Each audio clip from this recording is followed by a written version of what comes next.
Alrighty then. Hey, what's up, Bill?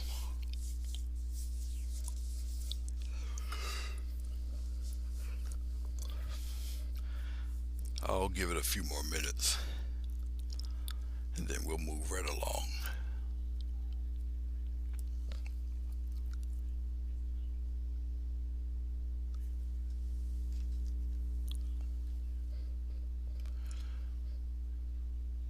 Hello, Johnny. Hey, Ian. What's going on?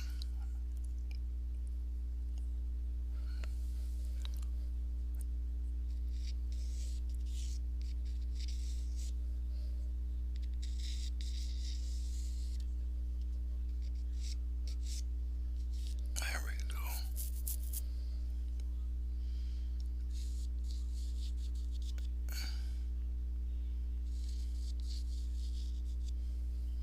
Something like that. Okay. Well, while they're coming in, I'll get to doing a little chatting here. Now, you might not have noticed as of yet, but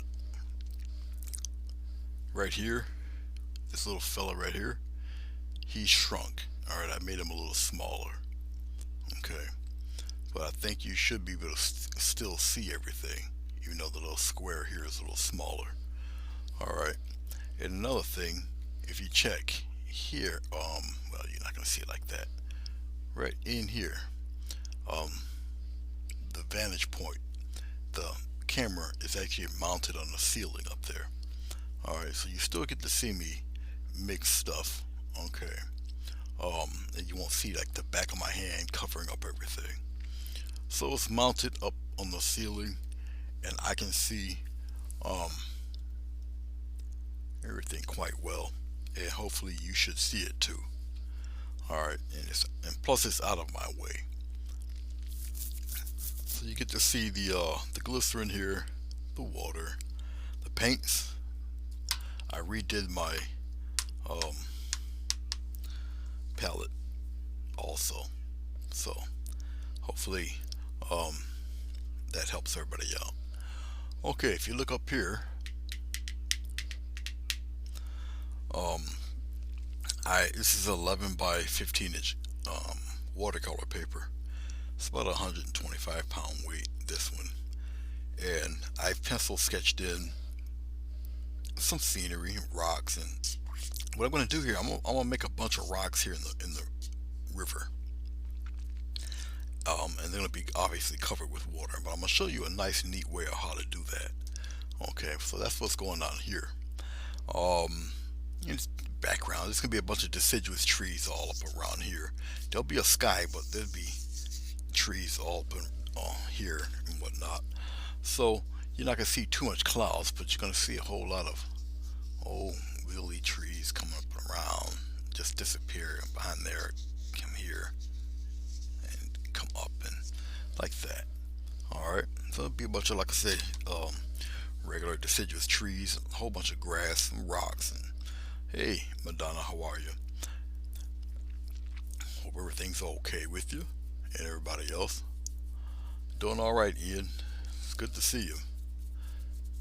So, covered bridge, which is truly a covered bridge because I just covered it with masking tape. But what I did, and ironically, this is not the same bridge that I made the traceable. But for those of you who are curious or would like to do something like this, the traceable is available for you. You know, just download it to your PC, and you can just either you print it out, really, okay, and put it to whatever size you feel you need, and there you go. Okay. Um, let's see what else. Oh, I covered this with it's just craft paint, like baby blue or something like that, and that's all I did because when I put the medium on, especially up here, it has something to sit on top of instead of being soaked through on the paper. All right, and that's one of the reasons why I did coat this first. Okay, I sketched this out right here, horizontal or vertically, right on the board here. And I penciled it in. Oh, this is another thing I wanted to talk about since I just bring that up. Is perspective. Okay, this covered bridge is 2 point perspective. Let me get in front of you here for 1 second. I have to get the ruler. And I have one ruler that's over 3 feet long. Then I got this 16-inch guy here. All right. Um, this is another reason why I bring the camera back quite a way, because you see the two pieces of tape and you see the black dot in the middle of those. Okay. So if you look at the background back there, that's actually the horizon line between the two dots. Okay. Left and right. All right. Now from that dot, anything over here to the left. Okay, for those of you who don't know the 2 point perspective deal. All right, if you look at the uh, the top of the covered bridge, you might not see it too well, but there it is. There's the top. There's the bottom of the covered bridge right there, the roof part. Okay. Then the actual bottom is right here. Everything goes through the dot. There goes the path. The path actually shows you where the horizon line is. Okay, and then you stay here on that one dot, bring it up, and there's the other part of the little piece of the road there. Okay. Now if I go over here to the other side, now the interesting thing about this is that this side is way too close, so I had to eyeball it to get the correct proportions. But I've been doing this so long, I know how to eyeball it and make it still look correct. But most part, everything to the right of it would go in this direction. Okay. Now I think I used it for this and probably used it a little bit for this part, but down here I couldn't because this is too close. This would have to be way off the camera. Okay, to actually get the proportions right here. Okay, so this is just too close. This was good for this distance, but it was too close here, because if you make it too close, it will become um, very warped looking. Okay, and obviously anything vertical will be just straight 90-degree up and down. All right, but that's basically your 2 point perspective. Okay, and you can put anything anywhere within that perspective. Okay, if I wanted to do another building and have the building angle in another direction, instead of going from the left, I'll just do it more from the right. And that's basically how you would do it. I do have a video explaining it a lot better and in more detail than what I just talked about just now. But that's basically how I did this. All right. Where is the link to the traceable? Well, if you look even on this page, if you go to the community, I have a traceable there. The same traceable is in my community page on YouTube. And I also put it on my Facebook page. So it's right there. Well, hello, Chrissy Canvas. How are you? I know it's very late. You might have to catch the beginning again. I just explained perspective in the whole deal. I explained it. For those of you who are here, do me a good favor and click that thumbs up button real quick for me if you could. I would greatly appreciate it. But once again, this is an 11 by 15-inch watercolor paper. I took some craft paint, sky blue, baby blue, whatever you want to call it, kind of blue, whatever name they call that brand. And I just put it over there. No medium or anything. I just put the paint on there. Okay. And I just let it dry fully. And so when I put the medium on, it won't soak through the paper. Alright, so all I did was just create a bright baby blue barrier so the glycerin.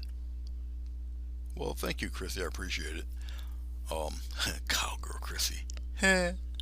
So, it just creates a barrier to put the medium on. This I've covered up with 2-inch masking tape. Took a very sharp X-Acto knife and just freehand cut it. Okay, that's all. Alright, alrighty then. So let's before we get to getting, once again, I did change my camera angle. The camera is actually mounted on the ceiling. Alright, so you get a straight bottom view, and the rectangle rather, not square, this guy right here is actually right this way. This area in here is actually smaller. Okay, so it's not such a big square anymore. I just reduced it. I think one click down. So hopefully you still see everything. You can still see me mix my paints. Even though you see the back of my hand, but my back of my hand won't cover up everything like this. Okay, so everything should. Okay, Chrissy. Thank you very much. Sleep well, cowgirl. Um, so you'll be able to. Hey, Maria, how are you? So um, we're able to mix the. You see me mix the paint and everything, but I won't be in a way. My hand won't be so intrusive. Okay, so you once again you get to see everything. Hopefully, and all is well. Okay. Alrighty then. Now I guess we can get going. So once again, for those of you who are curious or never seen it or haven't been around much to know what the pink stuff is, that is vegetable glycerin. I do work with heavy bodied acrylic paints. This is Grumbacher, and this is a different. This is different. This is in one of these tubes here. This was actually given to me as a gift. Believe it or not, I got about one, two, three, four, five of these, and they gave me the colors that I most commonly use. Okay, and so I'm gonna try these out. Okay, because I usually, you guys are very familiar. I use this guy here. I can actually bring it up to the camera this time. I use this fella. Okay, all right. Put that over there. Okay, now I promise we'll get started. So I'm just dipping into the glycerin. Now the glycerin comes out like molasses, but as it gets in contact with air, it thickens up. Okay, so it's a little thick now because I took the lid off only a few minutes ago. But we only need a very little bit of this stuff. Okay, let's look up here on the board here. Now remember, I don't have too much as you know as far as sky is concerned. So I'll give it a nice little light wipe of this stuff. Now this stuff has definitely got more glycerin than the shampoo. The shampoo helps make it a little watery. This has more glycerin than anything because it's pretty thick. And like I said, you don't need too much of this, I promise you. But that's about it. I probably won't get rid of all that nice baby blue um, color. Maybe not. We'll see. But I'm going to take a little bit of white right there on the corner. Alright. And we'll take the white and we'll just put a couple of swipes in there like this. Come on the bottom maybe like this. And maybe some down here in that corner. Alright, we're going to take a very small amount of blue and we're going to pretty much do the same thing right across the white. Just like that. And we'll put some up in here. Tap a little there. Just like that, right across the white. On purpose, just blend it right in there. Much like so. Okay. Like I said, you're not going to see too many clouds. But I just wanted to put a little activity in there, more or less. Let's get I'll use this guy here. This is just a mop brush. Well, my version of the mop brush. Actually, it's just a brush from Walmart. We're going to come up here and we're going to do our very familiar thing. What I usually do is take it and we're just going to kind of go in nice little circles here. Now the reason why I'm using so little of it is because I really don't want to get rid of all that pretty sky bluish stuff that's going on with it. So we're just going to roll it around a little bit, just like this. I'm mixing some of the blue and white together. Okay. I'm going to keep playing with it. I got to get used to sitting up straight too because I know I'm not in the way of the camera anymore. I'm so used to painting crooked. So I'm going to just move around. Now as you can see, maybe, is that the glycerin is extremely reflective. So the light's hitting it. So I think you guys can see that the light's still hitting it. Here and there, more or less. I think you are able to. We'll see. Now I'm looking at it. I think I'm going to add a little more dark blue. Get some more variety in here. But I like what I'm looking at right now. Actually, I'm gonna get a touch more of this nice deep blue. Put it right here in the corner. It's like that. And I'll just tap it around a little bit.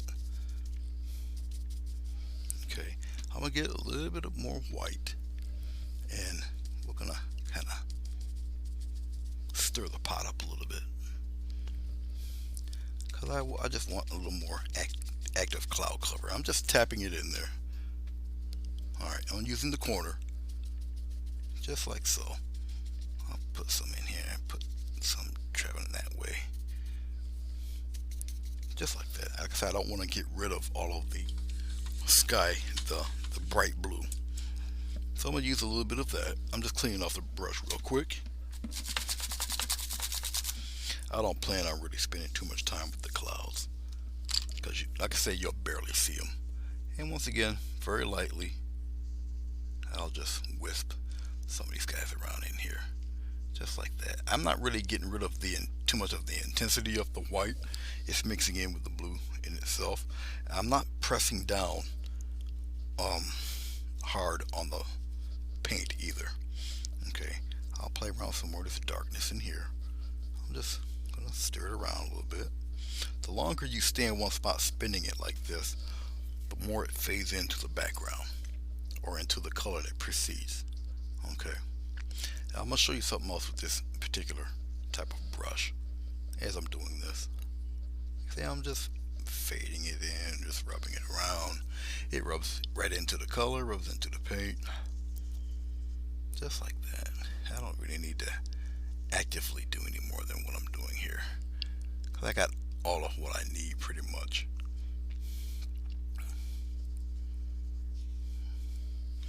I'm looking at it from various points. I can also look on my monitor and check it out and see what I have going on.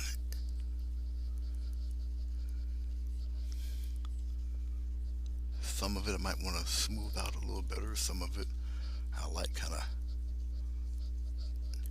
chunky, a little patchy rather. Okay, like that. That's cool. I'll just take it a couple X strokes, just smooth it all out there, just like that. Now this brush, if you look at it, it's got this little peak to it here. Okay, and what's actually touching is just this part, not the whole thing. All right, just let me get the right angle there. Just the top part here is touching. All right, and that's what's causing the effect of what you see there. Okay, and I'm looking at it some more. I'm still checking it out here. I guess I can tease a little more brightness in those clouds. Okay, I'm getting a very small filbert here. Okay, little guy. I'm gonna go straight into the titanium white, and I'll just wisp a few little light spots in there like this. And what I'm doing is, as I'm doing it, I'm also holding the brush at an angle, so it kind of disappears inside of that dark blue there, just like that. Because the paint is still kind of wet, and I can just trail some of that, or I can just scrumble it in there like this. Okay, just like that. Get some more, so you see the blue on that side of the brush, which is actually helping me. And we'll get some more. So I forgot about him, but we'll get to him a little bit later. And I'm just gonna play around some more with some wispy stuff all up in here. And I'll take that same method and just scrumble it in there right on the bottom, just like this. And I'm being very selective, because I really don't want to get rid of a lot of that pinkish, or that pink, where's my mind, some of that sky blue, that baby blue color there.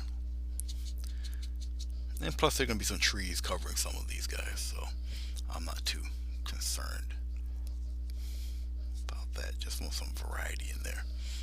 And let's take this fella, and we're gonna kind of bring him there, rub all the rest of that out like that. Okay, so I got little peaks of white peeking in there off and on. a little bit. I'm looking, see if I should add anything else anywhere. Maybe a little touch. Well, thank you, Maria. Right in here. I'll have it come down and scrumble him out. Have him disappear. I'm turning the brush around a little bit. There, that's a nice little pocket of white right there. And away it goes. Okay, that's it. I don't need anything else in here. This is fine, just like that. Just leave it be. Okay, and I'll clean off the brush. And what we'll do also is, oh, let me do this right now while I'm thinking about it and it's on my brain right now. Let's do this. Let's take some green. I'm gonna use the same. I'm gonna do this right now. Got a little bit of green. Maybe a touch of red. Let's get this going. Okay, a little more green in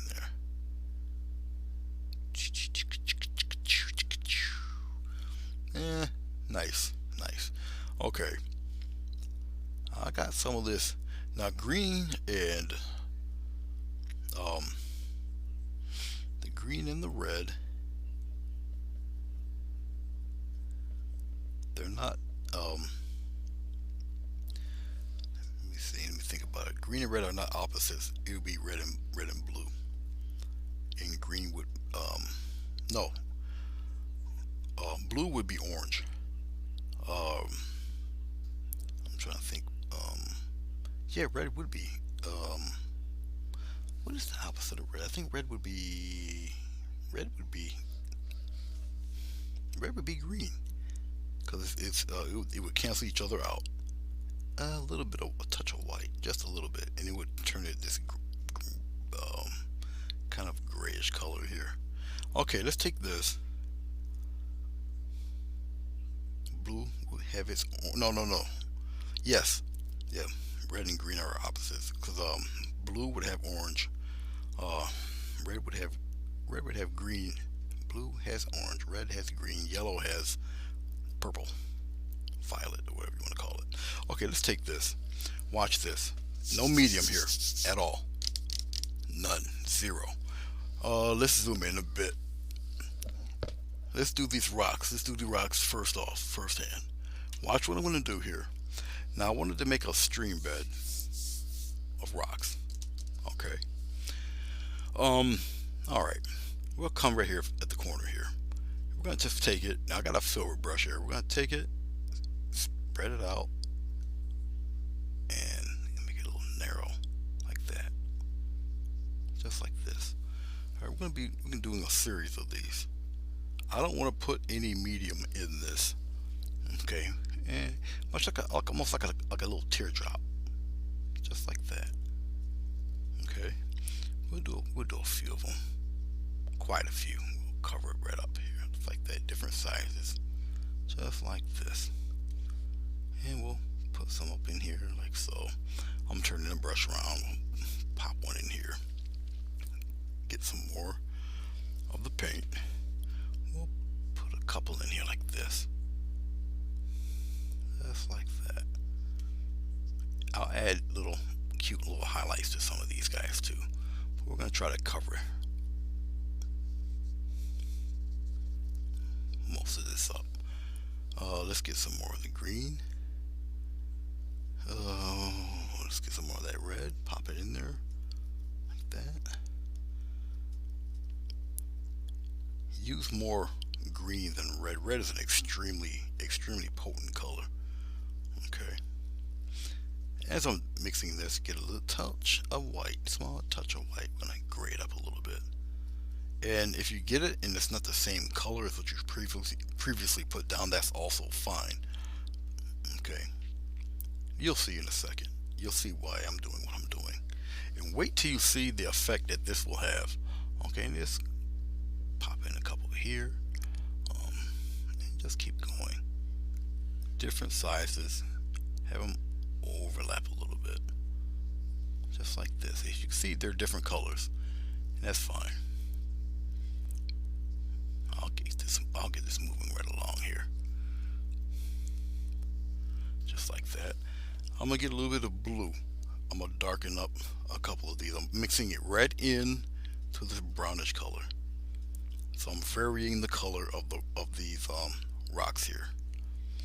Okay, just like so.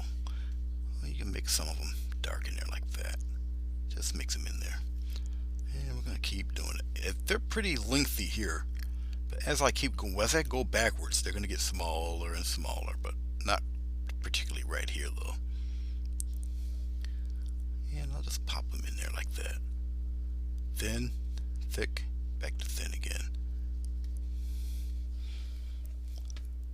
Now I'm getting more of that brown color. I never took the color off the brush. It doesn't have to be taken out. We're going to come up around in here. And see, they're getting a little smaller. Just a little bit. Overlap a few. Like that. JCT, hello. How are you? I'm just flattening out the brush a little bit. I'm gonna just use my right hand and once again get that familiar kind of tear shape going. Have them bump into each other like that. Get some more of the dark if you would like. Pop some of those dark ones in there. But I think you guys get the gist of this. Nice little pebbly bottom. I know you guys don't know what the heck is he think he's doing, but hold on for a second. You'll see in a minute. And they get a little smaller, like so. I'm not getting rid of that, a lot of that bluish in there either. I'm gonna keep some of that in there. Now after we get underneath this bridge, it'll get a little darker, because obviously the bridge will cover some of the rock face down there. Now some of these you can just go with the shape of the, just like that. Go with the shape of them. Just like this.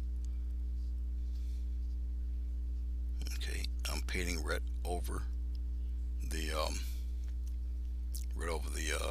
tape. Act like the tape is not even there. Alright, and since I'm already here, okay, we're gonna get a darker mix. We're gonna get some red. I'll put it right here. And we're gonna get some of this phthalo blue. Okay. And we're gonna really get some dark going here. Now that's a little on the blue side, so I'm gonna get a little bit more red. Put it in there. Deepen it a little bit. Just like that. I don't normally use black in my more traditional type paintings. I'll try to get some dark that is extremely dark, but not necessarily black per se. Alright, now if I added white to this, it would turn a nice interesting shade of gray, but we'll tend to that a little bit later. Since I'm already here with this, okay, I'll just mess around with these guys here. Just like that, I'll just darken in the rock itself. Now if I end up going over this when I do the grass, that's no big deal. I'll just return it back to its little glory. But since I'm already here, I might as well just do it right now. Just like that, cover some of that in, right over there on the water line like that. So this kind of breaks the rule of doing it from the going back to front. That I know, but like I say, I'm already here. I wouldn't recommend it if you kind of knew. I still would work from the back to the front. Okay, in case something does happen, you can, easily correct it before you're going too far in. But something like that. I can add some of this over here too. The rocks aren't showing really too much here. I'll bring a little hook here, because the grass would be over here in this area more or less. So I'll bring one a little bit larger here, just like that. So even though I'm playing around with the rocks or whatnot, I'm still doing it perspective wise because the larger ones over here, and they get smaller, gradually smaller up around in here. And I guess I'll provide a little example of that even with this. Because I'm still dealing with perspective. Just because you don't see buildings doesn't mean I'm not dealing necessarily with perspective. I'll put one right here, there, just like that. Okay, because they're getting larger in the front, smaller as I go towards this dot that you can't see, but smaller going this way. Okay, same thing here, just smaller going in the opposite direction. All right. Okay, I think I've done. No, I like the way this looks. So let's pop a couple of really dark ones in here, because it pretty much they're underneath the bridge here, just like this. Like I say, wait till you see what I do with these guys. A little bit later, let these tack up and whatnot. Let's get a little bit of white. All right, right in this dark mix I just made, and you see the kind of grayish is turning already. I told you it was going to turn gray. Okay. See, trust the old man. He knows what he's talking about. Okay, let's take some of this. That's a nice color too. I like that. We're going to come over here and we're going to pop in some little highlights of sorts. Just like this. Put them right in there. Okay. When you see what I'm going to do, this is such a simple concept to do this. Okay, any of you guys can do this, or at least try it out. Give it a whirl. Okay, give it a whirl. I like this color gray. I think I'm going to use it on the rocks on the side. Okay, I don't think I need too much more than that, but we are going to take it since I'm already here. Okay, let's get some. Yes, you guys can see it. Well, the rocks, I'm gonna do it like this. Okay, you got your foundation color for the rocks here. Okay, we'll start off with the big guy. All right, we're not gonna necessarily get rid of all that dark there. I'm using just the side of the filbert here, and we're just gonna get some of the secondary color on. Now I'm just using the side of, and we'll come this way with it. Okay, and we'll bring it around like that. We're not gonna get rid of everything. I'm turning the paint over. Got more paint on the side. We'll just get the general shape of this guy like that.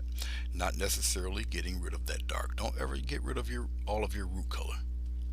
Okay, something like that, and we'll give him a little something there. No big deal. Same thing over here. Now, right there on the top a little bit, and like that. Same thing with this guy.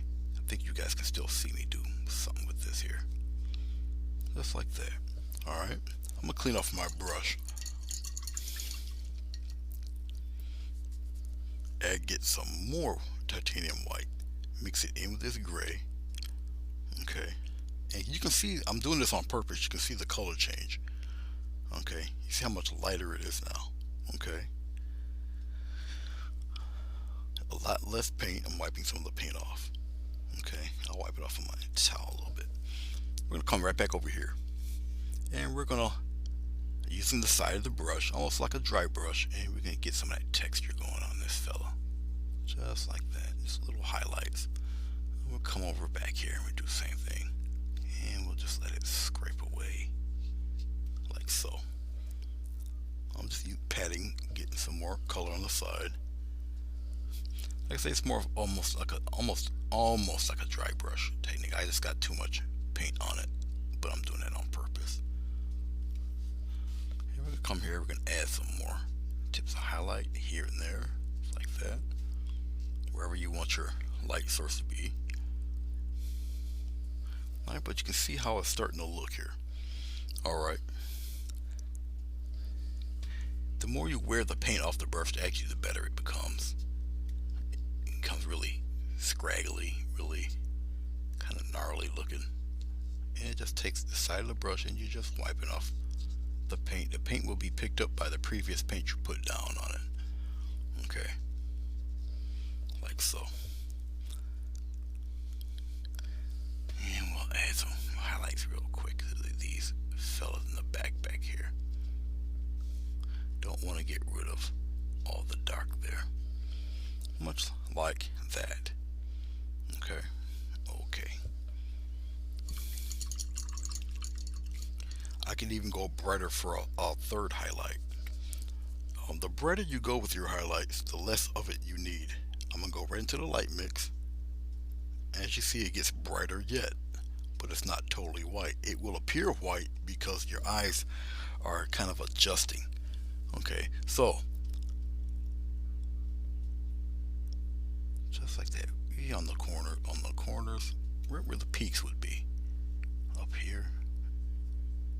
Now you can start shaping your rock to whatever way you want. Now, this is definitely the more meticulous way of painting your rocks, but if you want a more realistic looking rock, you're gonna have to put in the time. Okay, getting a little more white, putting it in here.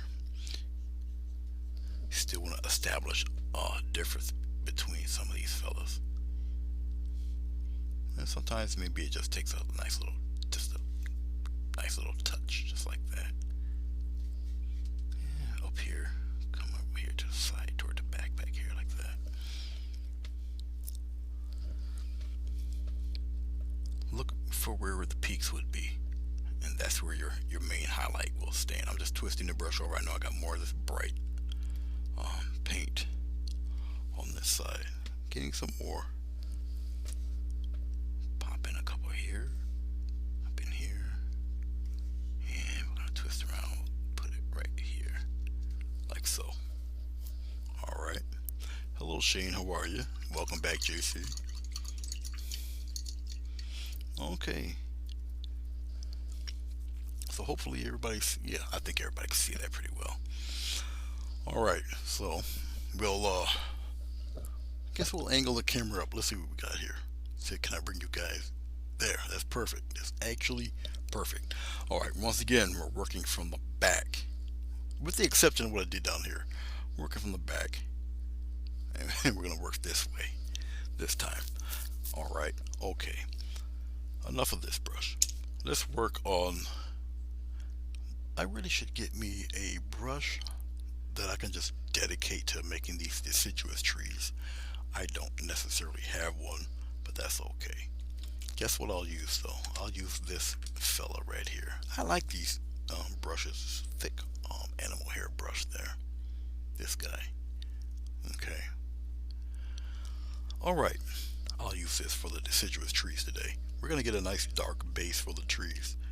We're gonna go into our sap green. All right, this is sap green, cad red, titanium white, phthalo blue. If I did not mention it, and I don't believe I have. We're gonna put it right here with the dark stuff anyway. It doesn't really matter at this point in time. And we're gonna get this little opposite. We're gonna get the red in there. Okay, now the red will just deepen it, kind of brown it a little bit. We'll still go more toward the green area, but they tend to cancel each other out a little. Okay, I'll add the slightest hint of blue to it. Get a nice deep color here going. Now even with this, it might not be enough. I might have to mix some more, but it's going to cause some very interesting colors and patterns with the dark trees in the back. These are going to be deciduous trees in the back here. All right, and what you want, I'll extend my brush. What you want is a very interesting top pattern. All right, so let's go here, and we're going to go dead on. Okay, so I'll keep my hand right here. Instead of going at an angle like this or like this, we'll go dead on like that, because I want to get some interesting. There, look at this, just like so. Interesting little patterns happening. Now, why am I so excited about that? Well, you can still see little bits of blue, and you'll be seeing bits of white show through that. Okay, like a little canopy of color. I'll go a little higher up in here, and I'm just using the end of the brush. Okay, and I'm just twirling it back and forth. I'm not interested of anything down below. I want the top to look the way it's looking right now. Okay, we'll bring some of that down, just like this. I'm going dead on with the paintbrush. Okay, like so. I cannot show you a simpler way to make deciduous trees that are a little further away. I really can't. This is, like I said, I'm just going dead on with it. I'm skipping a part, painting red on top of the barn, or the barn, the top of the covered bridge. Barn. Good lord. Going dead on, and I'm turning the brush here and there because I still want interesting patches. I'm gonna go up a little bit here, bring it downward. I am not totally making a solid color out of this. That's what I don't want. Just like this, because I still want some of that color to shine, color of the clouds to shine through a little bit. Just like that. All right. Now I'm gonna get a little bit of blue, a little bit of green, a touch of red. I want to still have it a little deep. Now I'm using more of the brush. Okay, block in some color. Now we're gonna start blocking in stuff here, and now it can get a little blotchy now, a little darker in here, just like this, just like that. Block a lot of that in there, like that. Kind of marry that top in there a little bit. But as you can see, I'm going right on the tape. Doesn't matter. All right, but I got plenty of color. Now I'm going more flat with the brush, but I'm not rubbing it in there. I'm just pouncing it, just like so. It's okay if it appears much darker than the top. It's all right. I think that's about it for all of that. You can bring these down as far as you would like also, but something like that. Okay. If you want to be cute, if the paint's still wet, you can slap in some trunks in there, like so. I kind of want to do it with the palette knife though, and I'll throw in some, just like some tall ones in there, just like so. All right. Come over here. Can you guys? Yeah, you guys can see it on the other side. I'm just taking the palette knife and get some tall ones, some crooked ones, just like that. Make one come up here somewhere. Now, is that pretty interesting? All right. Okay. Alrighty then. We're gonna still play. I'm just cleaning off the brush. We're gonna still use the same fan brush here.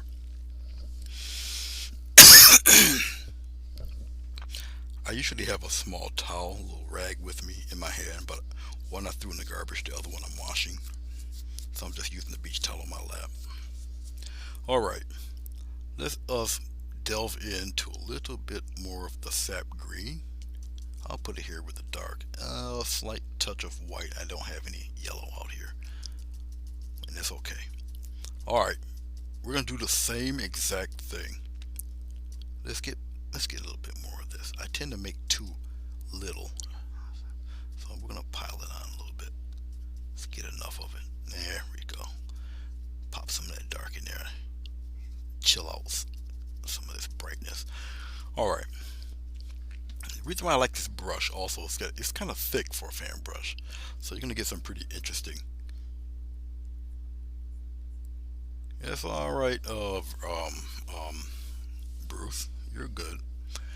We're going to do the same pattern, but with the brighter green, but we're not going to cover up everything. Just touch. Just touch a little bit. And you're going to bring some of this downward. Watch. Look at this. Alright, you see how interesting that looks? Let's get some more paint. This requires a lot of paint. I'm not using any water. So get plenty of paint and a light touch. Okay. And I'm going to bring some of that all the way down here. Bring some down toward the base a little bit. Alright, and I'm doing the same thing. I'm twisting the brush around. I'm just getting some more paint. I'm using thick paint.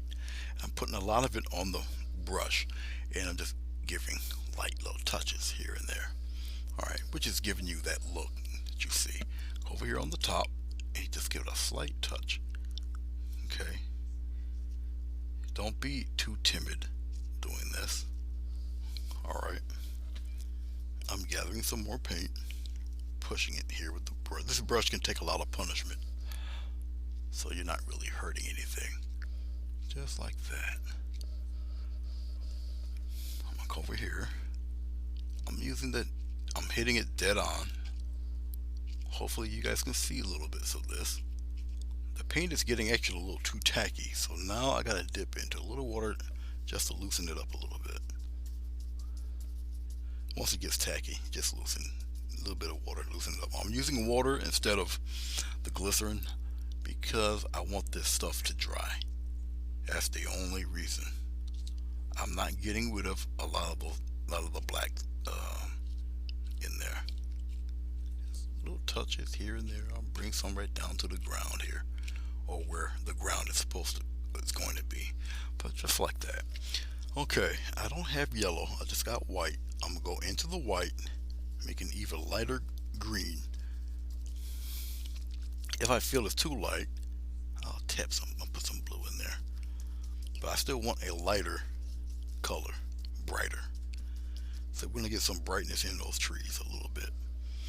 And we're gonna do pretty much the same approach. Okay. Spread it out a little bit there. That should be fine. And wherever you want your light source, if you look up at the clouds, you kind of know where the light's going to hit the most. So that's where you aim at, just like this. Come around in here, a little bit of it down in here, like that. Hopefully you guys can see exactly what I'm doing. So I'm not getting rid of all of my darks, and I'm not getting rid of a lot of that pre-colored paint that I put on there. So everything is in stages. It makes it look a little more realistic. Okay. Yes, I'm painting right over the covered house, the covered bridge. I call it a barn, a house. I might have a few more names for it by the time I'm done.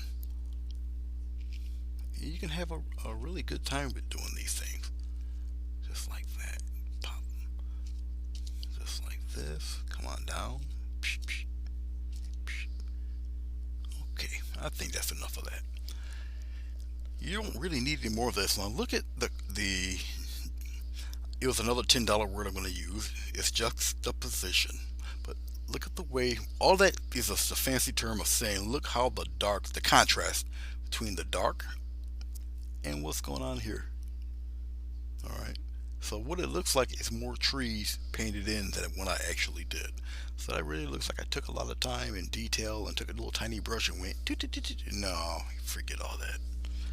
Nope, paint smart, not hard. Okay. Okay, dokie then.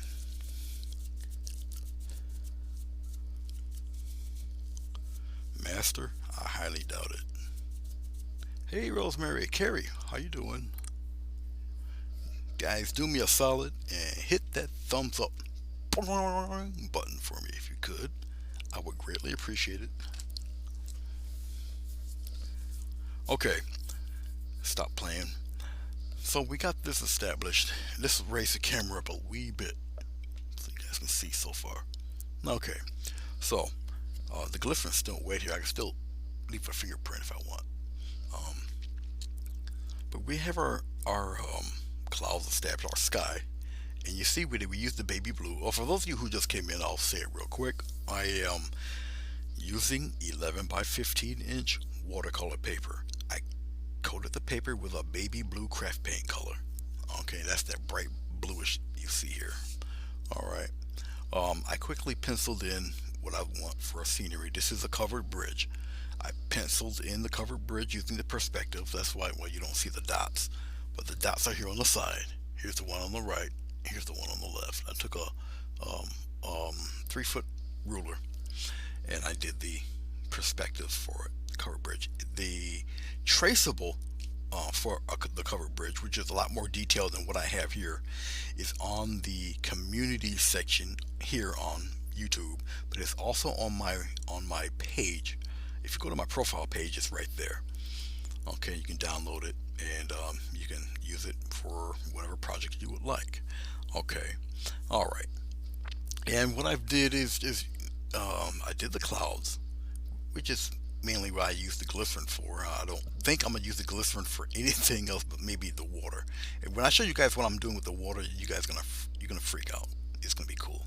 Anyway, so I did the glycerin for the sky, put the clouds in. No glycerin at all, no medium, just water maybe, and just the actual paint itself for the trees in the back because I want the trees to dry. All right, so there's no reason for them to stay wet for a billion years.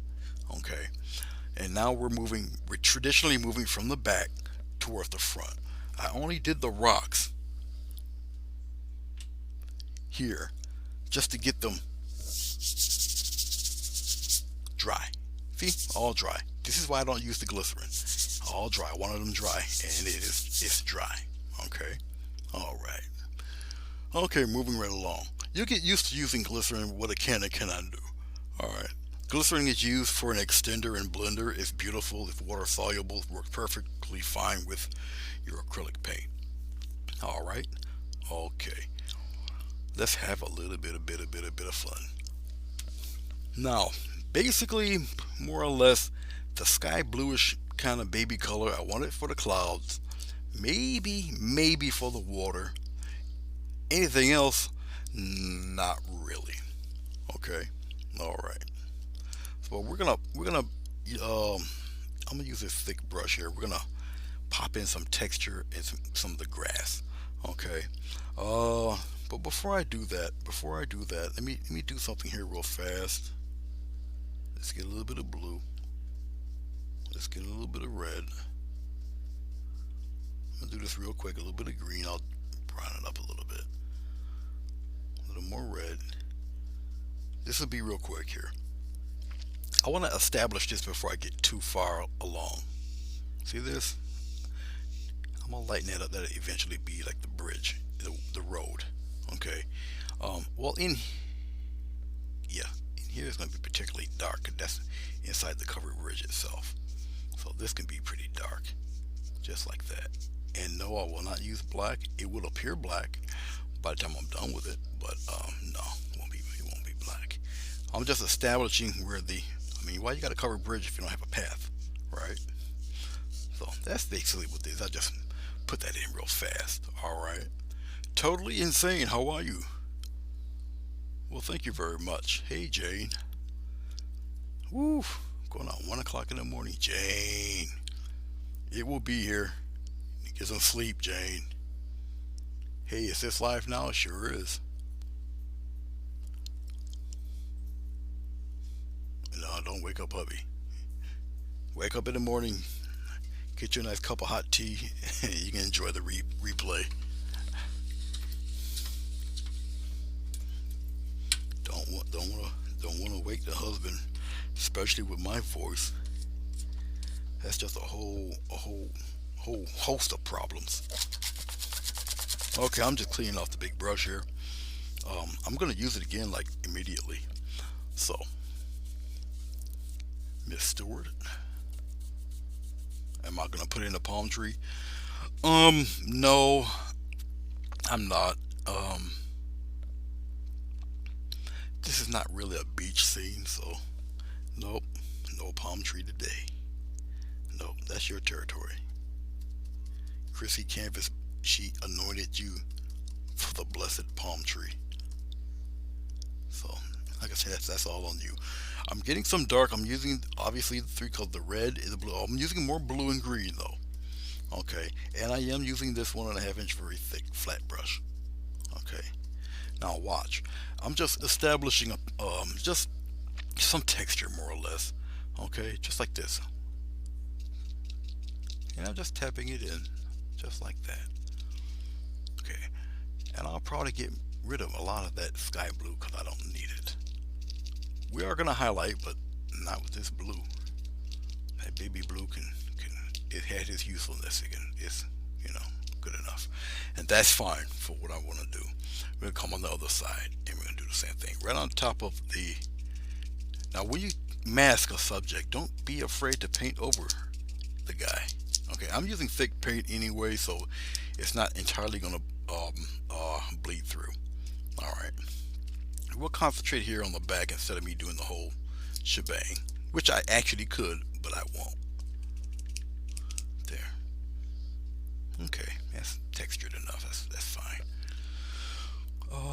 Yeah, that's fine. I don't want to come here toward the front as of yet. All right, we're gonna clean this off. I do clean my brushes off often, especially if you're dealing with acrylic paint. Oil paint you can kind of let sit around a bit. It's not gonna dry immediately like that. Acrylic will in a heartbeat, and you really don't want to go through, go through the nightmare. Oh, my belt fell. Go through the nightmare of cleaning that off. I'll set it back here. Also, for those of you who are wondering why does my little square look a little smaller and the vantage point is a little odd, that's because I mounted my camera to the ceiling. I do have a ceiling mount. I had this ceiling mount for 2 years and never did anything with it. So I decided to put it up there because I'm tired of hitting my knee against the camera, and plus my forearm was showing every time I cleaned and I mix paint. So the camera is actually way up here. Okay, way up here. All right, and so you guys get to see everything here. All right, where was I? Oh yes, I'm gonna get now this brush I'm gonna use today for the first time. I think this will make excellent grass. It's actually the Donna Dewberry's brush. One of her one stroke type of brush. I think it's more like a foliage brush than anything. Okay, but I'm gonna use this because one is soft and the hairs are incredibly thick on this little fella. So we're gonna see how this does. I'm really not. Well, I'm gonna use it anyway. Okay, let's dip into the sap green. I should have added yellow and I did not add yellow, but that's okay. I'll just use the white. We'll brighten it up a little bit. Let's see what this pattern looks like. If you're kind of curious and you don't know, because this is the first time I've used this brush, but it's got the thickness that I kind of like, you just take it and you give it a little press right here and see what kind of patterns you get. Okay, I think this brush will look better if I did it dead on, and it does. Okay, so I would have to go dead on with this brush, but it's thick enough. So let's go over here to this side, and I'm gonna go boom, straight on. And that might give me the patterns I'm looking for. And it is. Just like so. Yep, it is. Get rid of that. And so I am new to trying this, and I'm just experimenting. I like what it's doing, so I'm gonna keep playing around with this. This might be my new little foliage brush toy thing. We'll see. Nothing but paint, no glycerin or anything like that. But I know that this brush is going to take a load of paint because of all the hair in it. Now I can thin it down and add a lighter touch to it. That might be a little too dark. I might not want it that dark. We'll kind of tone some of that down a little bit. I just added some green or some red to the green just to gray it up a little bit. Okay, and we'll go on. We're going on the other side here. Just like this, go dead on with it. Oh yeah, definitely more paint will be needed to get the texture. As you guys can see. As you see, it's not as bright, and that's cool. But I do like what I see here. I like that. Oh, we'll play around with some of that in here. Just a few bits of that gray in there, just like so. Now I can take it and I can brighten it up a little bit. I'll use a little bit of green. I'll tap in some green here. Tiniest bit of white.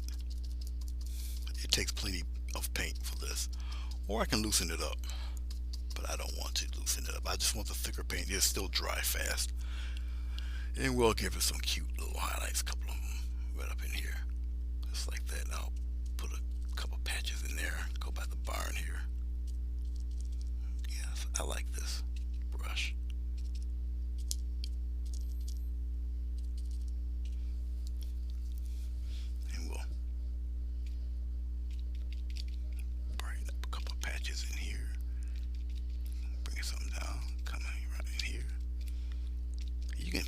layer and layer and build and build and layer and build and build. All right. Why do you prefer to use paper for acrylic paint instead of canvas? He just Josie, right?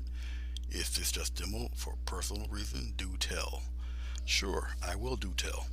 Well, I make so many tutorials. It's just cost effective to me for me to use the heavy watercolor paper because it can take it. Um, and that's why I do it. That's about as plain and simple as it gets.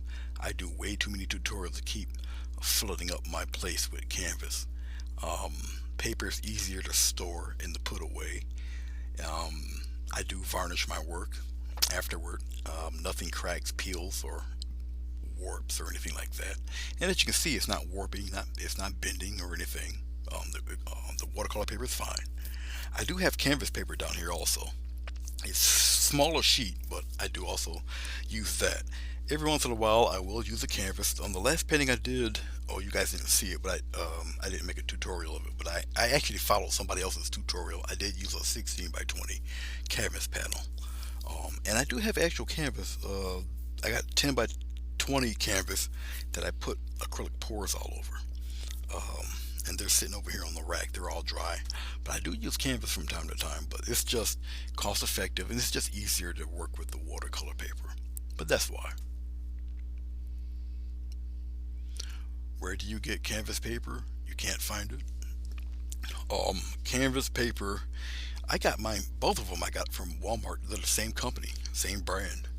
One, the 11 by 14 canvas paper is a lighter blue. I'll show you. Because I'm done with this brush. Hold on, let me wash this off. I'll just show you both of them. But I got them both at Walmart. I won't go to Michael's to get it. Michael's sells the same brand, but almost twice the price. It's the same pad. So Walmart, here I come. Okay, okay, clean this brush up fairly well here. I'm gonna be coming back to that brush, but anyway, let me excuse my head. Okay. Here's the brand of the watercolor paper that I use here. Okay, it's Cranston. All right, and lo and behold, Cranston oil and acrylic canvas pad. All right, this is what I should be using. This stuff comes it's perforated. It comes I don't know if you guys can see the pattern. If I hit the light just right, you can see it's patterned just like a canvas. All right, and it comes coated. It is coated, so um, this comes coated, so when I put the medium on it, it doesn't soak through with this stuff. But it's a smaller sheet. It's 11 by 14. It's a smaller sheet, but this is one easier to frame. All right, the 11 by 15 is harder to find a frame for, at least around in this area. So I had to actually, when I show my paintings at the end and I frame them, I had to actually order it from eBay to get the 11 by 15 frame. Okay. All right. So we got the grass in the back, so we're slowly coming forward here.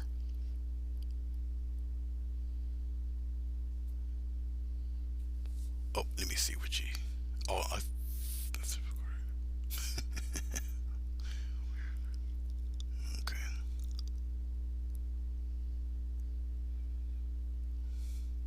Renee, hello.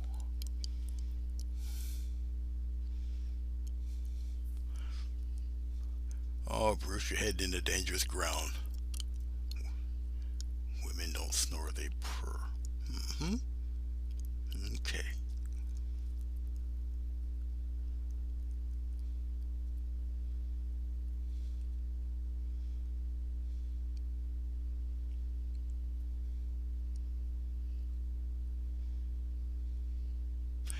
Now, Michael's kind of. How you doing, Purple Paisley? I, well, thank you, Renee.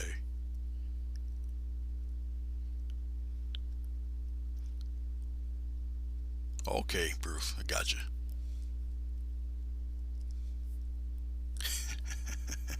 Wife is watching. Okay.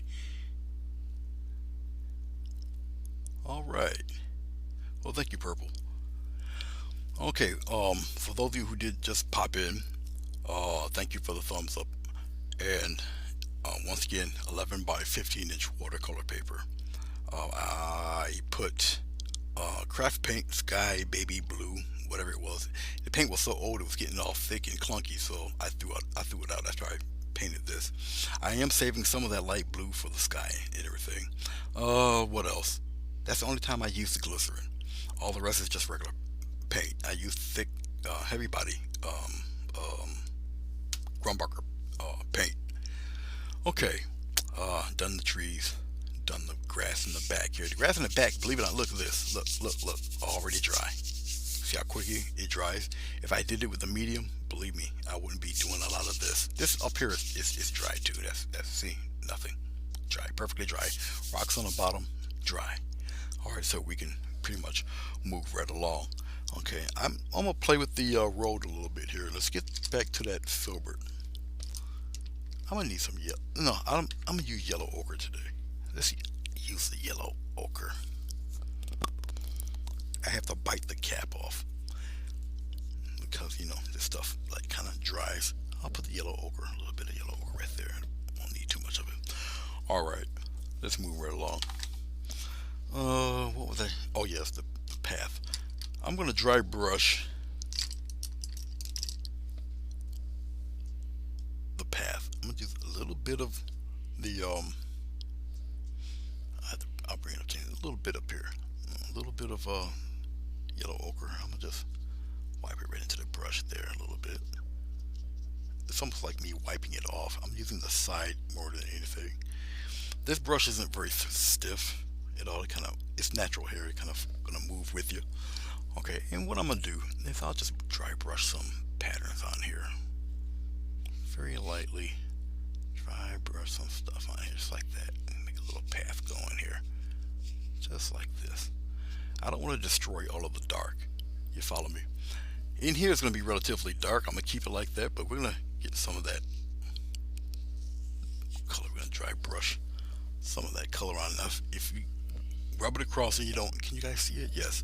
If you rub it across and you don't get nothing yet, that's okay. Don't worry about all that. Just keep on scrubbing away, because you want it to look kind of rough, like little pebbles and dirt and whatnot. So you don't want a perfectly flowing paint. Like I say, this brush is a natural hair, kind of moves with you.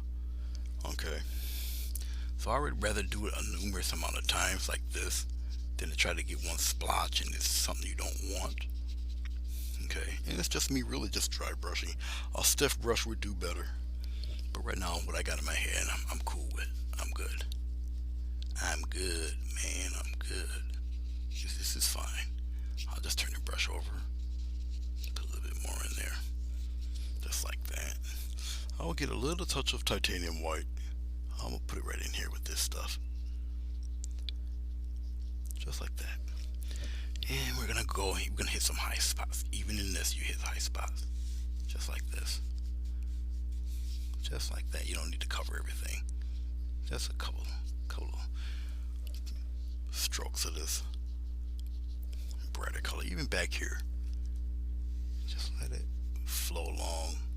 It'll catch what it want to catch, and then just leave it alone. Don't bother it. Don't pester it. Don't piddle around with it. Once you got it down there, leave it be. All right. Okay. Okay, Ian. Thank you. No problem. Thank you very much, Ian. And good night, Jane. I know it's very late for you guys. Extremely late, like the next day. So I feel you. You guys take care. Thanks for stopping by. I do appreciate it. Oh, let me do one more thing before we move on to the front. Oh, let me get this. Take care of this. I don't want this one. I'll just use a fan brush. I got a smaller fan brush, same type of fan brush like the other one I used for the grass. All right. Right here in this corner, it goes kind of like a gully. It goes in because it's the front end of this, but over here. Okay, so to maintain the appearance of that sinking in, I'm gonna use a little bit of red, a little touch of the blue, just like this. I'll just stir it up in here real good. Give me a nice, and I'll put some green in there, just darken it up. I just need some dark color. Okay, more paint, no glycerin, right up in here. So what I'm gonna do is get this a little darker up in here.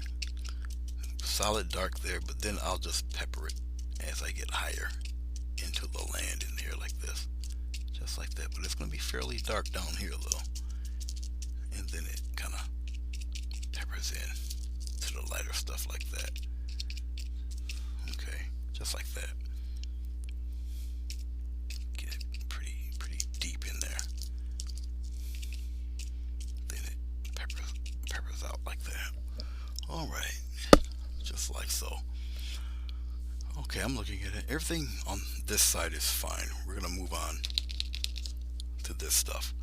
And since I am already here with it, what I'm going to do is utilize some of this dark I have already.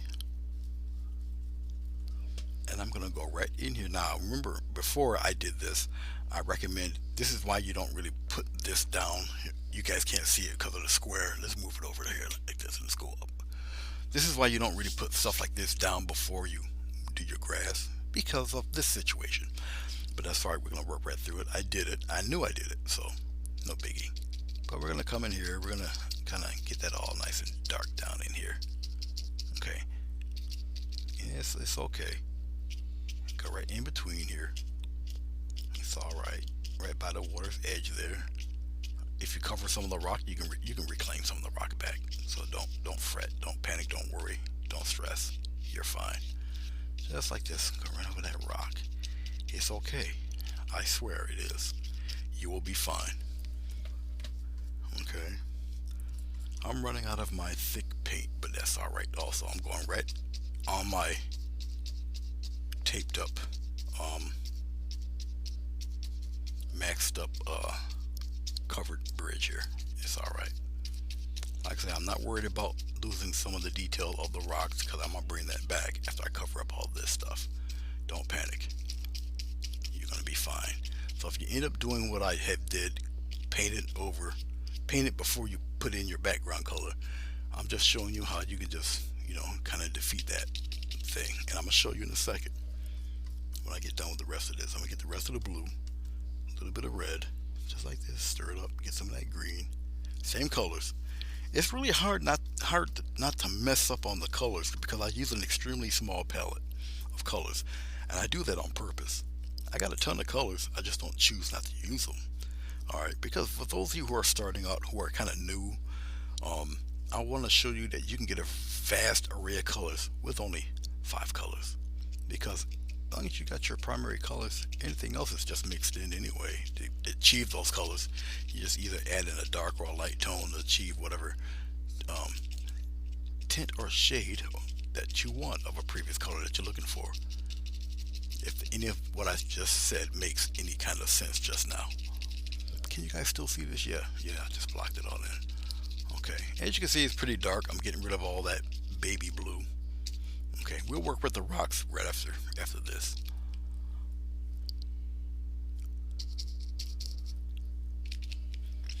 The rocks are looking pretty mysterious,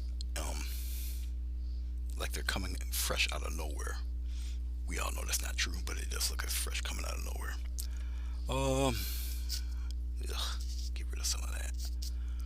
And we're gonna let's get a little bit of water. Let's see if I can thin up that paint a little bit. Because all we need is just the background. I'm just gonna cover up the rocks. Not cover up the rocks. Where the rocks are, I just want to add some dark around them. Like so.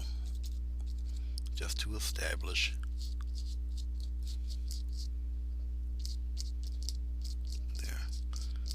None of that blue showing. All up in here. And I'm going to show you what to do to bring some of those rocks back too.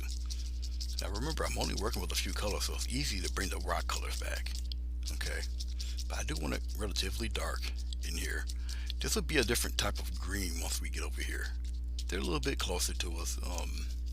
They can be a little brighter, a little more quote unquote pretty, I guess. All depends on how you want your grass to look for your covered bridge. Alright, just getting some more dark and seeing how much of this I can actually utilize and use. Up here, you kind of want a grassy pattern up around in this area where the covered bridge is. You want some texture right here where the ground is. Okay.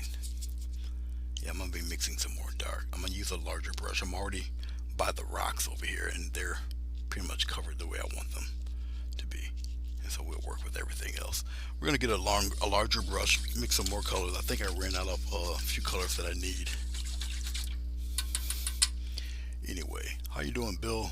It's good to see you. No problem, Jane. You have a good night. What are my palette colors? No problem, just Josie. Right now I put, this is yellow ochre, phthalo blue, cad red, um, titanium white, and sap green. Okay. I use a select few colors. Most people who've been with me for a minute can just about tell you what colors I use by heart, because they're usually the same ones. If I want something specific, then I'll use a little bit of that. I'm just getting a little more sap green. It's like that. Now, I'm devoting a lot of time to the foreground and background and whatnot, to the grass and everything. And we didn't even start on the covered bridge. The covered bridge will do with a series of glazes. Okay, it'll go by pretty quickly. When you guys see the traceable, the traceable is a whole lot more detailed than the bridge. I did the bridge first before I ever did the traceable. I decided to add the traceable because people might want to try this out, so I decided to do a traceable for it. We're gonna use a darker, a bigger brush to lay down the darker color. All right, same colors, more of the green, a little bit of the blue, stir it around, get some of that red in there, stir it around, get a pretty deep color here. All I want really is just a deep color.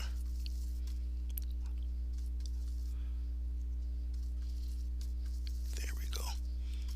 Okay. I don't have to add any water or anything to this. I think what I got here should suffice and take care of all of this. Can you guys see this? No. Slide it over. Like that. Okay. I'm just getting rid of that baby blue color.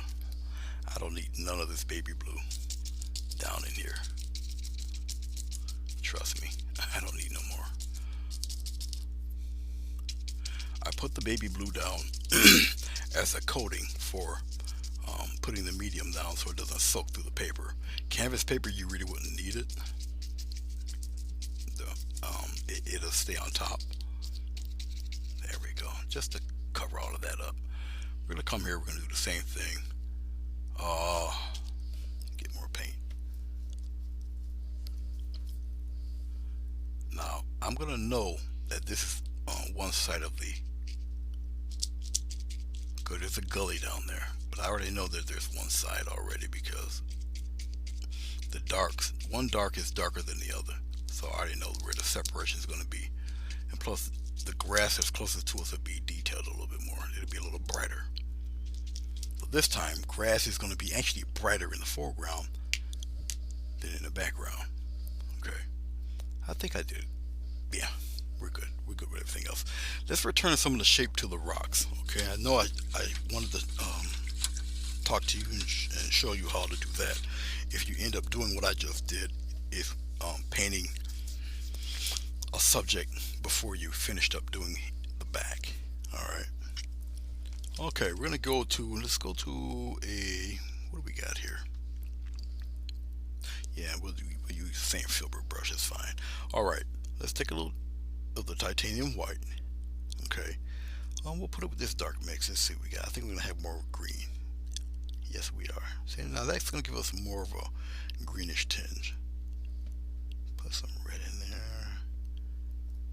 Okay, now it's going to turn a reddish purple, like that. Just like that. Now we get some green. We're going to kill some of that. And we'll add more white. Here we go. See how it returns back to that gray color again? Hmm? See? Old man knows what he's talking about. There we go. See that? Look at that. Now you guys seen it with your own eyes. Alright. Okay. And we'll just return some of that rock shape in there. Boom. Just like this. Now you can really shape your rocks to whatever you want. Okay. And all I'm doing is returning some of that rock shape back. I can brighten them up again if I want. It's really your world. You can do however you would like. Put the highlights back on. I'm just looking at it, checking it out. We can round this back off too.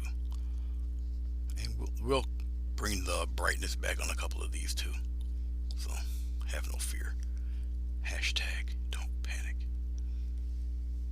Okay, we're good. All you need is just titanium white. Just like that. Mix it right into that lighter gray. You can see the color. See the color difference? Okay. And here we go again. Just a couple taps. Just like that. Bring it all back. See how you can easily do that? Bring it right back. Just like so. Alright. Play around with this a little bit. My dog is snoring. Believe me, you would rather have him snore than to hear that bark he has. He's like Barry White of the block. Where do I get my painting ideas from? Pictures, places, travel? No.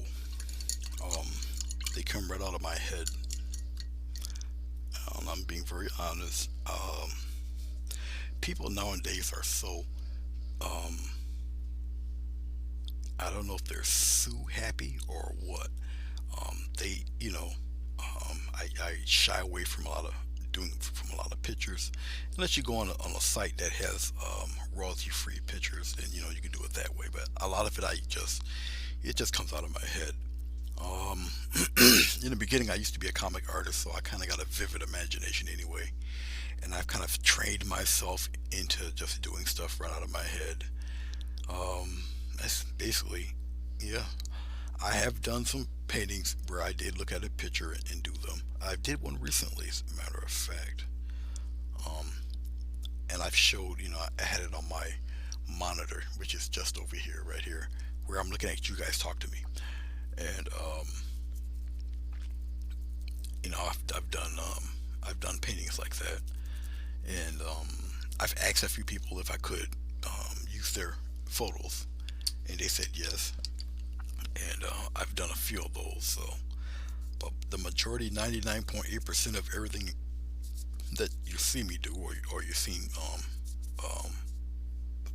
anything with my name on it, it came out of my head. I did it myself.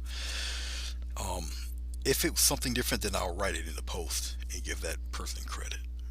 So.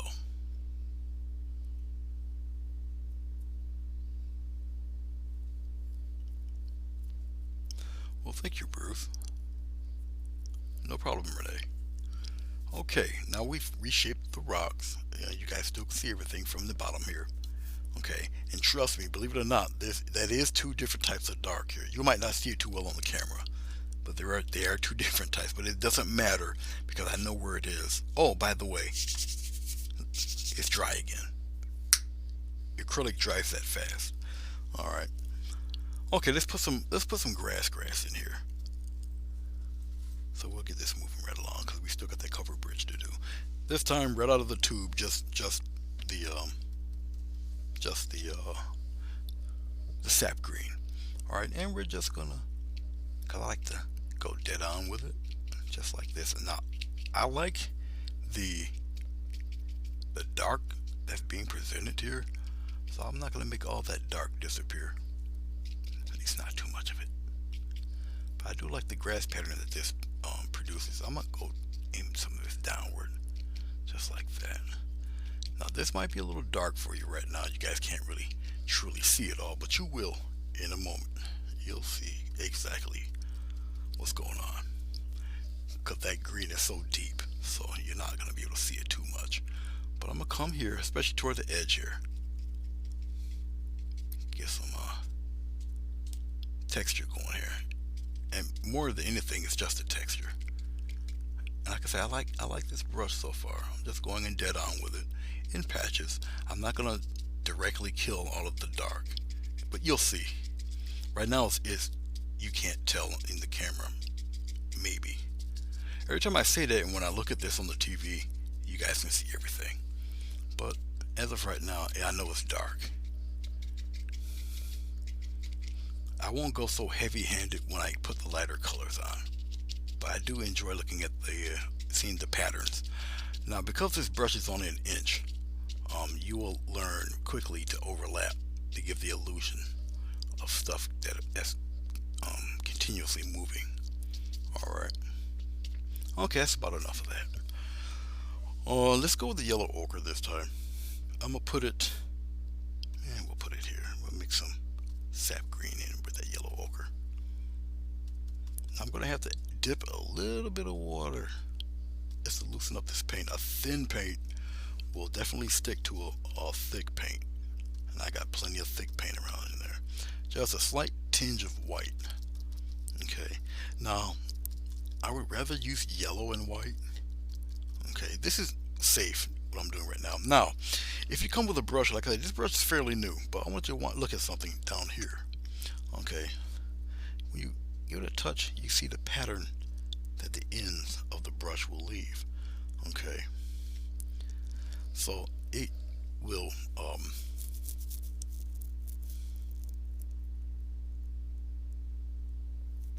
okay.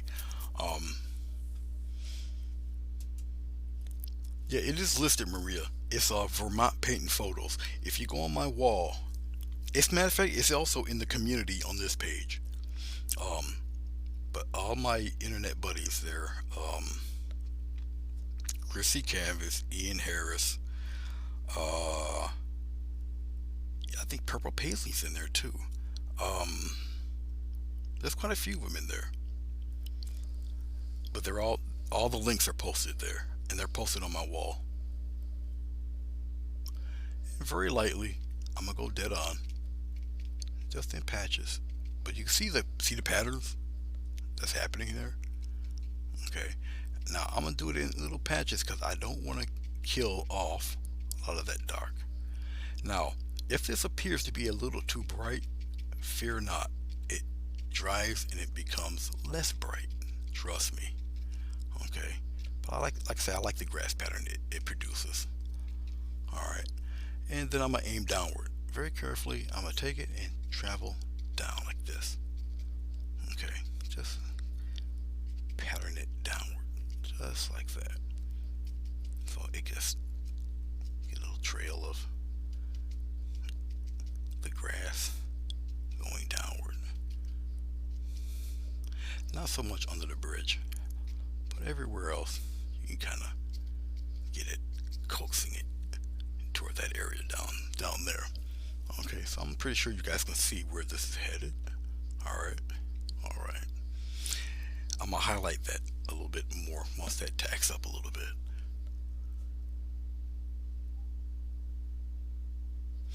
If you guys are experiencing buffering, I need you to let me know.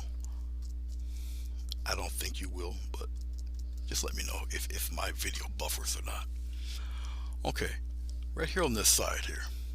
Alright, we're gonna do the same thing. I'm gonna establish more of a, I'm gonna tilt the brush upward and see what that looks like. Yeah, there we go. That's pretty much what I'm looking for. It's just the lightest tap. Okay, just texture, just like so. Look at this, look. Okay, and you can continue it on and on. I'm not getting rid of a lot of that dark, but I am going to patch it up a little bit. Just do it in patches. We're going to come here put some right up on the rocks itself, just like that. I'm turning the brush around, so I'm giving it like a slightly hilly look right here on the edge. Come over here and give it a little turn, just like that, and I'm gonna keep it going. Because like I said, this brush is only an inch wide, so you kind of overlap a little bit. It takes a little practice. But I do like the patterns that's coming from it, but it's coming from a very light touch. Okay, if you push, you're gonna get a smudge like that, but that's okay. We got ways around that too. If you're a little heavy-handed, but just give a slight push, like so. See this? And look at what you're doing. Make sure the I like this brush. I wish I can get a bigger one like this. But we'll work with this. It's all good. Like so. And the little dark ones, they look like uneven ground happening. Okay, so you're good. Everything's cool. Come over here. We're gonna establish a point where this is where the other part of the hill is there. It's coming to us, just like that. And you leave it alone. All right, now we're gonna go into nothing but yellow ochre. Put the yellow ochre right in here. I'm gonna get just a tiny bit of water, not much, and we're gonna stir that around. And we're gonna use an extremely light touch. I might as well, because it's gonna be brighter over here. So I'm just mixing the yellow ochre with the titanium white. Some bright patches of grass.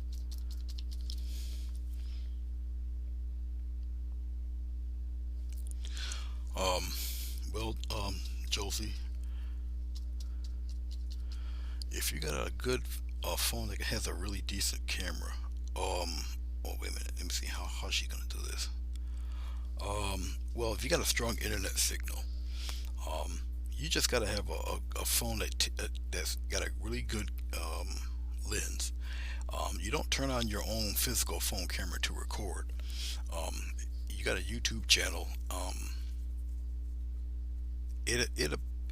It's very simple to go live on YouTube from a phone. You can either do it directly from your phone, or you can do it right from the YouTube channel itself.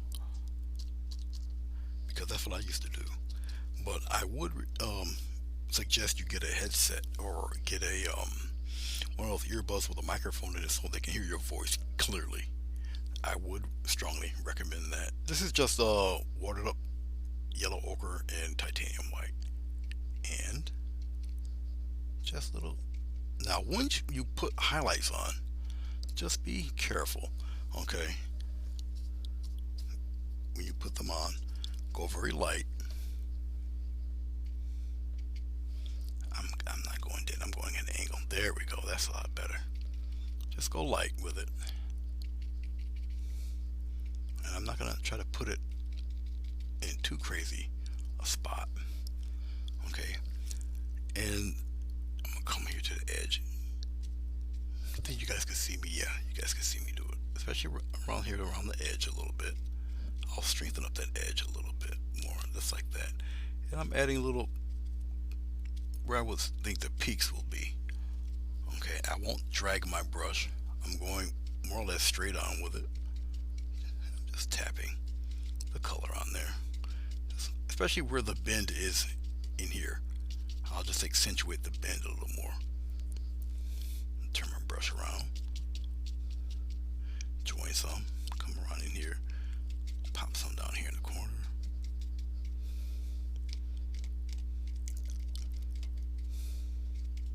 Just like that. I'll come around a little bit more back here. If I feel it's too dark, I can kill some of that color. I'll just have to wait and see when it dries. If I need to get rid of some of that brightness. I don't feel I have to yet. Like I say, if you just give it a time, let it dry, and see if you put too much on it or not. over here on the other side, give it a nice little strong rim right in here. Right on this edge here. Now that might be a little too much, but I can get rid of some of that. So I'll just dry up the brush real good. This brush is got a lot of hair on it, so I'm just using my first finger and thumb to get rid of a lot of that paint. Really very woolly brush. I'm just using the water. And I'll just crumble some of that away there. Lighten it up a little bit. Just like that. Okay, a little bit of dark green. I'm just going into my green. I'm gonna just tap a little bit of green back into this just to darken it up a little. I'm not really getting rid of everything. I'm just gonna tone it down a little bit over there. I can still take just a sap green, that's all it is. And whatever I got that might be a little strong, I can bring some of that back. Just tap a little bit that back, bring some back in here too. See, that tones it down and gets rid of a lot of that overly brightness. Over here in this corner can be reduced a little bit. So you're playing around, mixing it up a little bit here and there. Okay, I'm gonna clean this brush off. Alright. Oh yeah, if you put it on a larger tree, it will look like moss. Most definitely. Okay, I'm looking at things, I'm looking at things, I'm looking at things, I'm looking at things. Now, we'll get to the fun part, sweetheart. Here, over here. Right here. I remember I told you about this water rock deal here, right? Okay. Well, I know that, many of us are so used to making water blue, blue, blue, blue, blue, and we got blue. Okay, we got blue, we got our little stones in here. Okay, all right. This is where it gets kind of fun. Okay, let's take a little bit. We got a size 15 flat here. All right, we're gonna take a little glycerin, just like this. Okay, we're gonna put the glycerin right in here, just like that. Because I'm just gonna glaze the water in. But wait till you see how this is done. This is so cool. Okay, so we got a little rock pattern down there. All right. Let's take a little bit of, just a little bit of blue, a little bit of green with that blue. We'll mix the blue and the green together, something like that. Okay, don't start. It's only her. Don't start.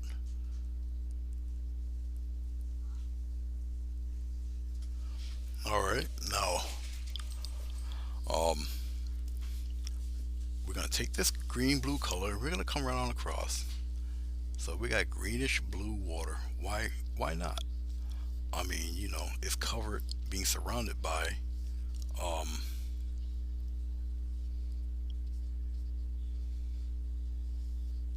what's with the music?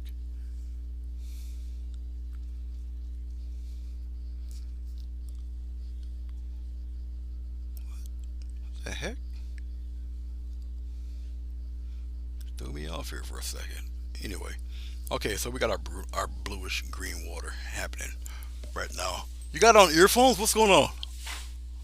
You hear that music? Oh, all right. Well, that ends that question. All right, you're a little darker here because you're underneath the bridge. Okay. Now, just because it's dark like that, don't mean that you're gonna lose everything. No, no, no. It's just darker underneath the bridge there. All right. Anyway, we're moving right along here. We'll bring some of that down this way. Okay. Now the glaze, what it does, it just makes your paint transparent, as you can see. All right. I'm not going to turn it blue. It's blue enough. And remember, you're working with the blue that's already established. Okay. So you're not getting the true tint of the color because you got the blue already down there. Then you got the rocks. As you can see, the rocks are kind of in that subdued type of spot. All right. We're going to go with a little bit of red into this color. All right. And a little bit of blue. Get some deep violet going right here. Why am I adding this color? Well, because notice you still got kind of a shadow all underneath the rocks in here, all up in here like this. Okay, just like that. Look at this. You guys looking? You guys checking all this out? Okay. See, it's the glaze that's doing this. Still transparent. You can still see other bits and pieces of the rock. You can bring some of that darkness up around in here. Get a little bit more of it though. Up around here, you can get some of that darkness swelling around in here, just like that. Just like so. Okay. So hopefully you guys are looking at this, you're checking it out, seeing what I'm doing here. Alright. Okay. But that's not really what I wanted to show you. Watch this. This is like the coolest. You can do this either with a palette knife.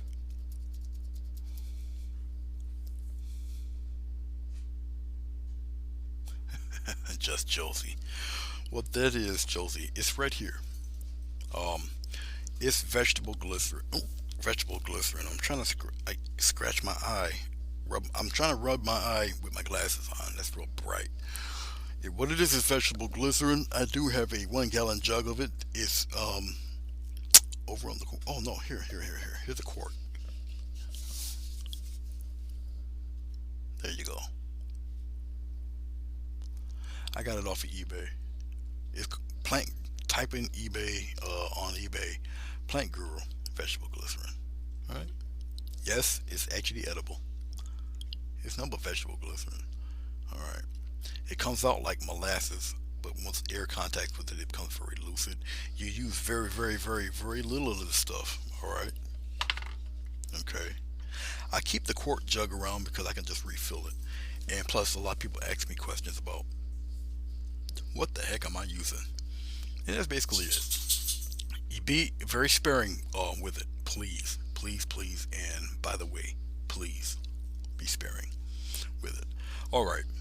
Let's take a little bit of titanium white. Now this stuff is still fairly wet. It's going to be wet for a minute, and this white it's going to pick up the color of whatever I laid down there. But here, check this out. You guys ready? Okay. Now remember, we're making pretend that we got a rock covered stream type of thing happening here. Okay. All right. Now, even though I'm at a perspective angle, everything's still in perspective. Is perspective going this way? All right. But your water is still horizontal.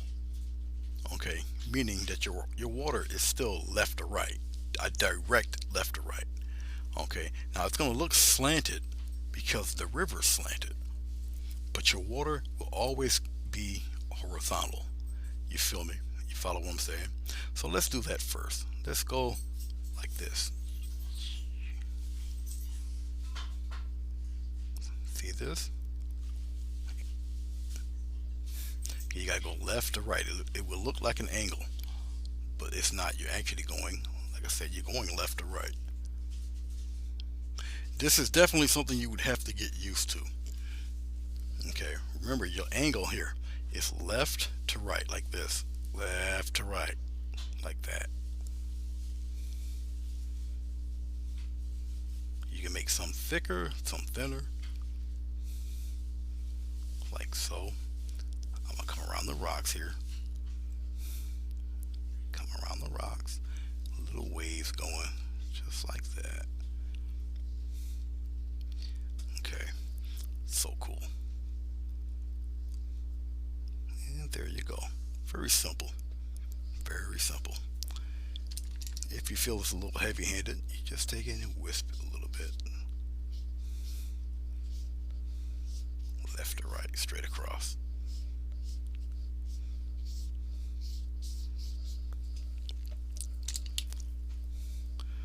Let's take some white,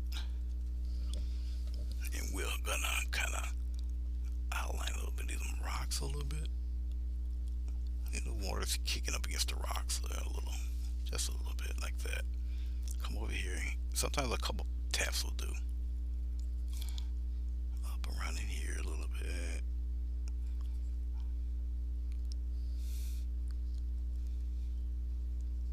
Just like that. Get a few little bright highlights in there, here and there. But you see how you can get away with all of that? Okay, so if we pull the camera back a little, here, does that make a lot more sense? Just like so. All right. And like I say, you're going from left to right. No, Renee, don't do that.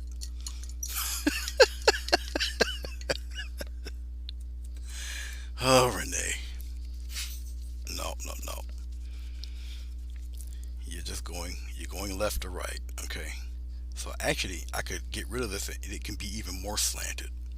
All right, because yes, I can wipe this all away. Okay. It can be even more slanted. Okay. Well, it won't look more slant. Yeah, I could because the angle's kind of funny. So what I'll do then, 'cause I don't like the angle, I'll make it all go away. You didn't think I'd make it go away, did you? Look at this. See, I didn't like it. Because when I look at it in the monitor, I wasn't cool with it. Alright. Yep, the paint's still wet and I can still get away with doing just what I just did. The reason being because it was just too, it was slanted. The angle wasn't right. It has to be a direct, um, I'm looking for my palette knife because I'm more confident with the palette knife. I'm just used to the palette knife, to be frankly honest with you. I don't need no more glycerin. I can put the glycerin away. Actually, yeah, I'm gonna need a lot more glycerin, but just for the water here, I'm just gonna use the palette knife real quick. Get a little bit of white. I'm gonna just string it out real flat like that. I got glycerin on my hands. I hate that when it happens. There, just like that, a little thin batch of white paint there. Look down below. You guys can see that. Okay, we're gonna do this again. Now this time I'm going really left to right, so it would actually be in that direction like that. Okay, so let's go with the water's edge here, just like that, right around with rocks, just like that, and we're gonna come out like that. All right. Okay. Now I feel a lot better now that I know where straight is, and we're gonna go straight across, and we'll wave it around just like that. We'll get some wavy things going here. Okay, straight across, just like that. And we're gonna come straight, get some wavy stuff happening here at the side. Bring some of it on there like that. Get some actions going there like so. Bring some of that here. A little bit of action that way. Now I feel better about myself. Now that looks better. All right, that's what it looks like when it's going straight across. Okay, straight across. Alrighty then, that's enough of that. Okay, now remember I told you about the highlights if it was too bright, but see, one is dry and two, the highlights are not as bright anymore. Okay, so we're good. We're good. While I'm thinking about it, let's still utilize a flat brush. I'm gonna add some posts in here. After I add the posts, or some log stumpy, the little poles there. After I add that, we're gonna go right to the house. All right. So I'm just getting a little dark. Always go to my default um, red and blue. Always. Nah, no green. I'll just use the red and blue. Okay, we're coming a little close here. Let's bring you guys in a little bit. Remember, everything still works in this perspective. All right, and we're gonna do it right about. I have to be careful because I might have to add it in later. So I'll put one right here, just like this, just like that, and I'll put a taller one right here, little taller, a little wider right here, just like that. I can't add the other ones. I'm gonna go over here on the other side and add one here, slightly thinner, and I'll put one. Oh boy, I think he'll be right in the way of the tape, but we're gonna put him here anyway. I think the tape's gonna take him away. Okay, in case that happens, I'll just add a little baby one right here, just like that. Let's take a little bit of the white, and we'll just remember where the light source is coming from. The light source is coming from around in here somewhere. couple touches, just like this. And we'll add one here, even though the tape's gonna take them away. All right, just like that. We'll add the other ones, but we gotta get rid of this tape. Okay.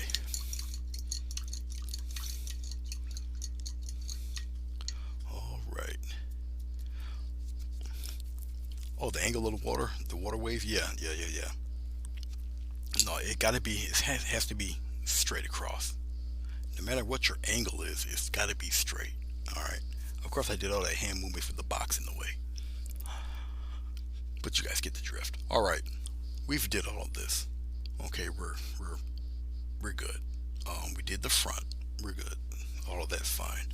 All right. Oh, get to the old X-Acto knife. Let's peel away the cabin or cabin. I've called it a house. I've called it a cabin. I've called it something else other than a covered bridge. All right, we're gonna slowly peel the tape off. Now, Bruce, when I seen you do what you did, it had me cringe because you did do it, but you did it in a way that was like dangerous. Okay, you did it, Bruce, but you did it this way, coming this way. Don't do that. You went this way with it. You're gonna peel something off. Take it, take your paper, take your tape. You pull. You're pulling this way. You give it a slight pull and you lift. All right. Now I got these both hanging on. They're on top of each other, so they may both come off. Come on, buddy. There you go. Okay. You just pull, just like this. Left, right, pull, just like so. And that way, you don't run the case of ripping some of the paint off. All right, and it comes right off, just like that. Okay. Well, anyway, here's your bridge. Yeah, you went the wrong way, boss. I was looking. I was like, oh man, oh man. But it's all good. Let's get. I'm gonna get this. Before we go on, I seen something that I need to take care of here. I'll still utilize some of this dark right here in the back here. Okay, it just needs to be a little darker, just to emphasize where the grass is and where the road is a little bit, just like that, just a little bit. We're gonna come over here and we're gonna do the same thing right over in here, just a couple of little touches. Believe it or not, people key into this stuff. They notice this. You notice I noticed it, right? I think we're good. I think that's enough of that. Okay, enough of that. Let's clean this off. All right. Now I can approach this in a few different ways because I didn't add the slats or anything like that. Okay, I just left it plain, just like this. In my traceable, it's extremely detailed. You do not have to be that detailed because you can just do the rest. You can actually just trace out the general shape just like this, and then add your detail on the paper with waterproof ink, paint, or whatever, and then you glaze on top of that. Okay, I left it fairly plain here. All right. I shouldn't have, but I did. Blah. All right. Okay. Let's take care of the inside of this right now, and then we'll deal with the slats later. But in here is usually pretty much in shadow. Okay, we'll make pretend like there's a piece of now see, now I need my glaze again. We're gonna make pretend there's like a some sort of a little piece of light going through there. All right, now this is where the glaze, the medium would really help you out at. Okay, just wiping my hands here. Okay, I will take the smallest amount of medium, very small amount. Alright, and we'll put the medium right in here just a little bit. Alright, it don't matter if I end up going over, but I just need a little bit of it in here. Okay, okay. We're going to take a little bit of yellow ochre, and we'll put the yellow ochre in here like this. I know, not really a color used for dark, right? But just hold on, hold your horses for a second, and we'll just kind of fade it in there like this, just a little bit. All right, that should be somewhat enough. I'm just cleaning off the brush. We're gonna go into, once again, my favorite shade color, a little bit of red, cat red, a little bit of the blue. It's close to black, and it's gonna appear that way with all the browns and everything else going on with it. All right, we're gonna come up in here as close as you can without going over the line. We're gonna kind of paint that in there just as close as you can. Like I say, this is the inside, and compared to everything else, yeah, this looks pretty black. All right, now the reason why I put the gloss, the glaze there, is just like this, just to do something like that. All right, then I'm gonna take a very soft brush, I'm gonna go half in the ochre, half in the darker color. We'll just kind of fade that in there like that at some angle, just like this. You just keep it going, just like that. Then all the rest you just make dark. Okay, all right. That's all basically I really wanted to do. All right, get a slight touch of water. I'll thin the paint up a little bit. I didn't make enough of this stuff. And we'll slowly just kind of put that back in there. It'll dry, it'll maintain its little color. Let's pop it in there like that, and we'll get it as close to the edge as we possibly can, and we'll just continue on from there, just like that. I gotta get some more blue, get some more red, darken it up a little bit here. Come on. This is just more paint than the glycerin, because I want it just to be dry and be done with it. So that's all. Put it in there, just darken it up here. Now, even if this is like the last part of the painting is actually this itself, but don't rush. Okay, don't do that. Don't rush yourself, because then you're gonna be extremely upset if you mess up. So don't rush. Take your time. Take your time. Take your time. I'm kind of bound by a little bit by the time limit, people's attention span and everything like that. But those who are truly interested and want to pick up the technique, they'll stick around, because I stuck around when I was interested. All right, just like so. Don't worry, I'll fade and dry brush some of that a little bit better. In here, it can get a little darker too, just like this. Just like that, make a nice sharp. There we go. Right at that entrance there. There. Much like that. Now, if that's a little bit too bright, and it may be, take a little bit, we'll wet it up in, but just kind of cover it up a little bit like that with a little bit of blue. Just like this. See this?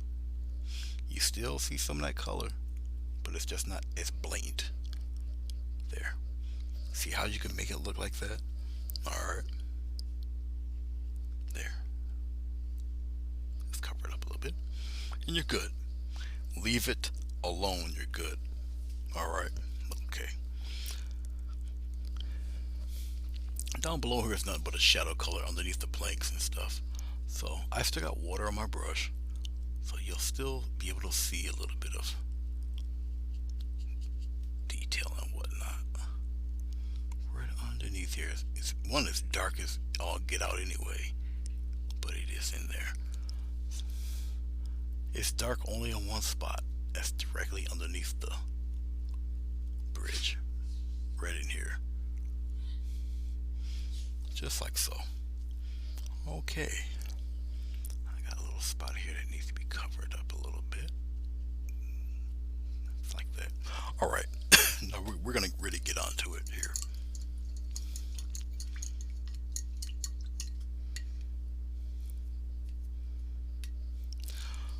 Well, covered bridge, you'll be extremely surprised how many covered bridges we have here in New York State, especially in the Pocono region.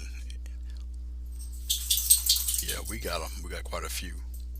But like I say, this one here just came right out of my brain. But we do have quite a few covered bridges around here. Yeah, you'd be surprised, for real. Okay, while I'm thinking about it, now that we've got the majority of it done, now we can continue with our little poles here. I know it's dark, but that's okay. Um, we'll make it through. I know you can't see them, but you will in about 4.2 seconds. Let's get a little bit of yellow ochre this time.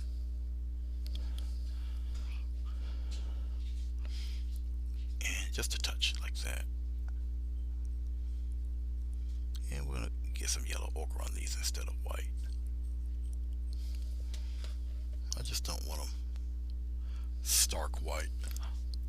The yellow ochre will be fine. I think you guys can see me do this here. Just straight out of the tube yellow ochre. Just like that. A little bit there. I like that a little bit better. Okay.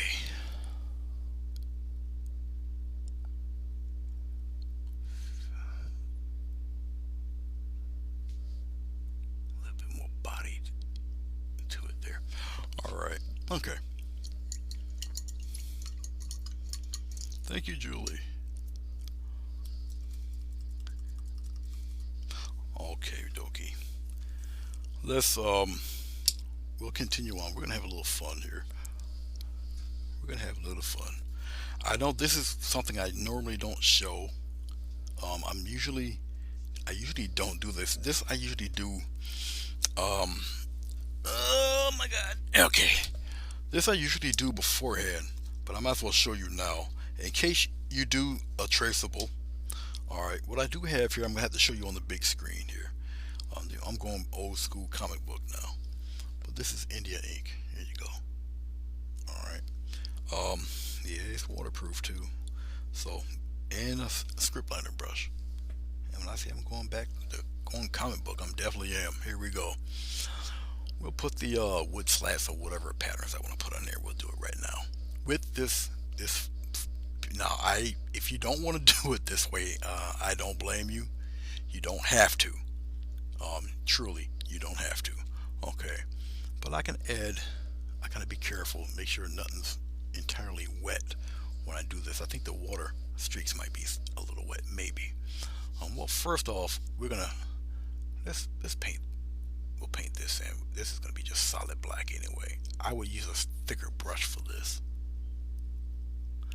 You're gonna have to be kind of exact doing it.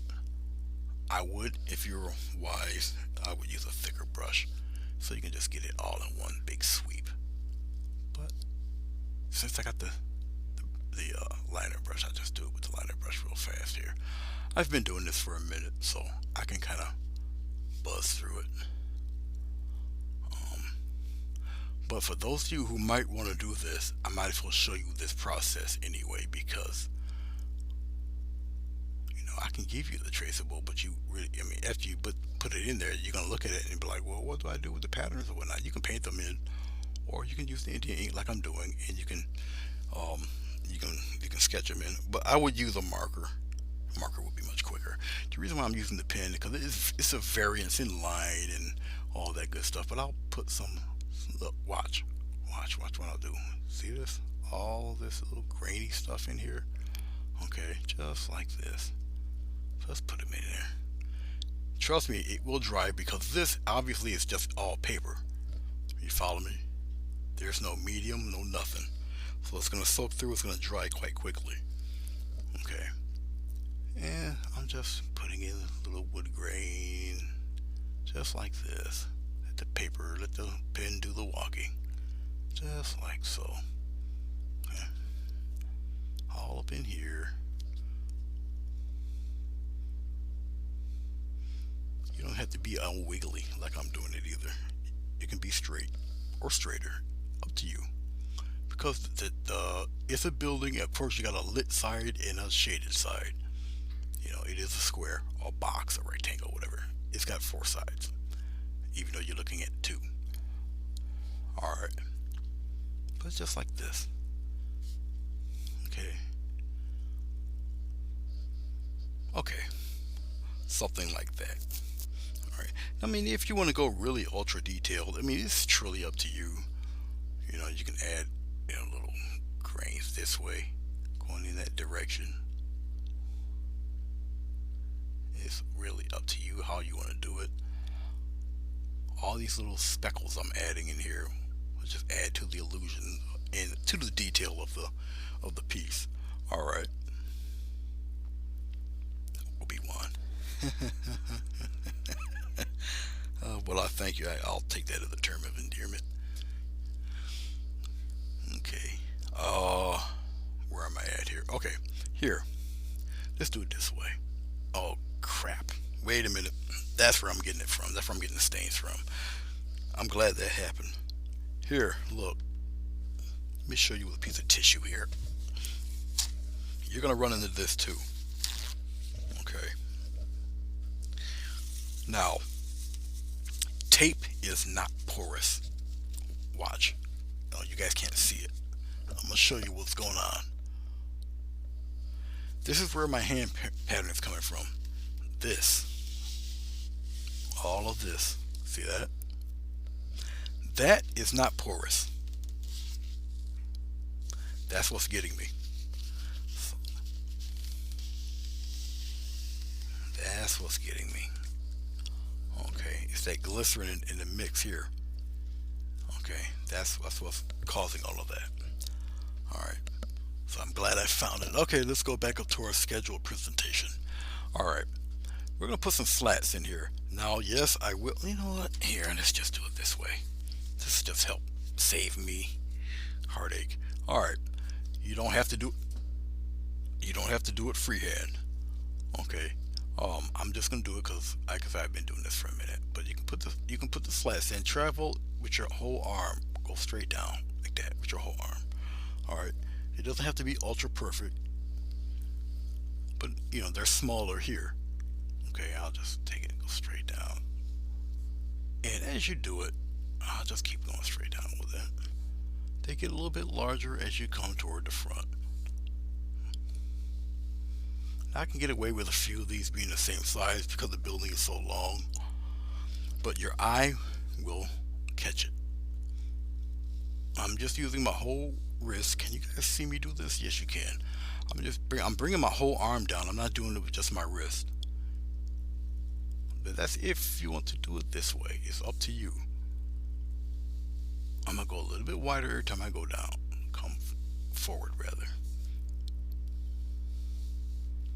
It's all right if they're a little on the crookedish side because once I put the wood grain and stuff in, you're not gonna really tell. And plus, I'm just doing this for you guys. All right, I'm bumping into my hand here, but that's all right. All right, but anyway, it'll look pretty much like that, and you see the color is still on the tape. All right, it's not even here; it's on the tape. All right. Anyway, do I have a pen I can use real quick that can get rid of it? Nah, I'll just do it with this. It's okay. All right. So we'll add the little wood grains, and this time I'm going to use the direct tip of the pen, the brush, for this. Okay, you can't go to the side. All right, and you're just gonna have a little fun with it, just little streaks here and there. You can wiggle them around, just like so. Wiggle it, just like that, all up in here. That's all right if you get it on the roof there. Okay, just like this. Now, as I'm doing this, and I'm wiggling them. All right, it's all right, just like this. You can go a little more detailed. I'm just rushing this along here. Come down to the sides here, like that. Now, as I'm wiggling, you can still tell where the slats are. Okay, just getting a little more paint.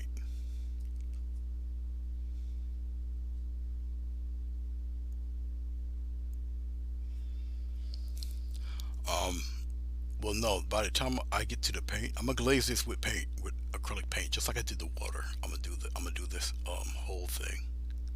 You'll see. Now, if I wanted to add a wash to this, what I'll do is just use the black ink and just put more water in it. And that's another thing you can also do, and it would make great portraits too for tone.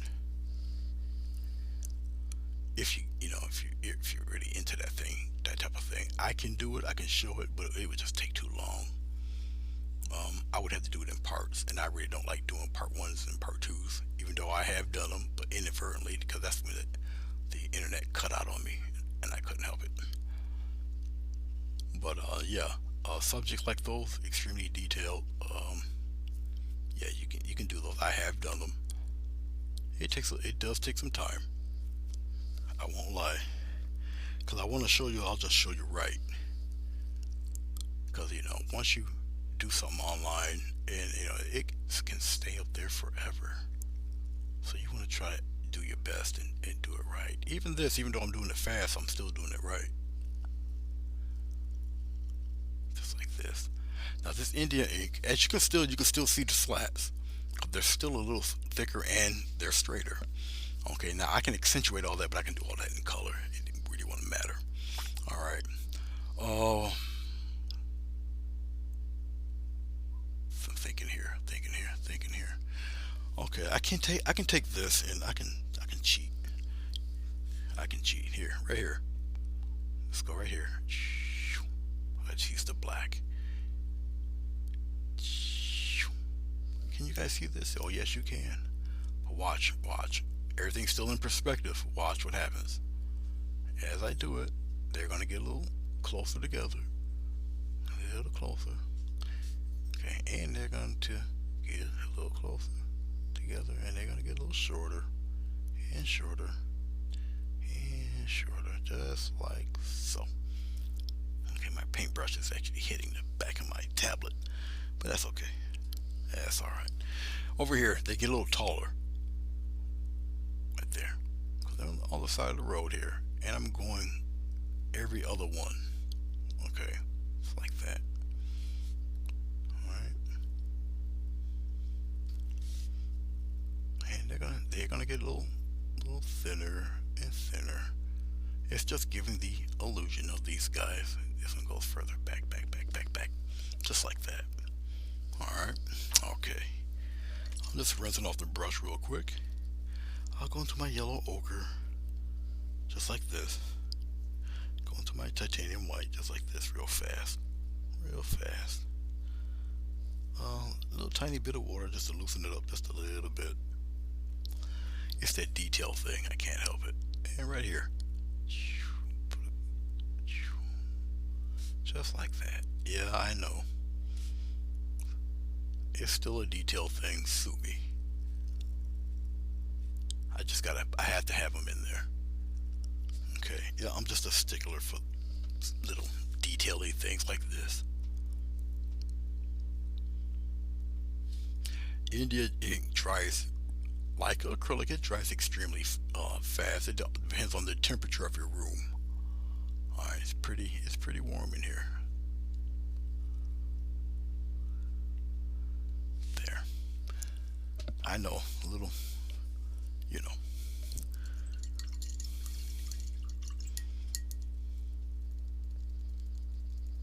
Yes. Yes, you can. Sure. I mean, if it's all dry, you can just take the tape and, if you're not, yeah, Bruce, for you, yes, I would recommend that. But yes, you can easily do that. Sure. Make sure your background is fairly dry. Okay. But yeah, you can tape off the edge if you would like. Sure. There's no problem in that. Most definitely, you can do that.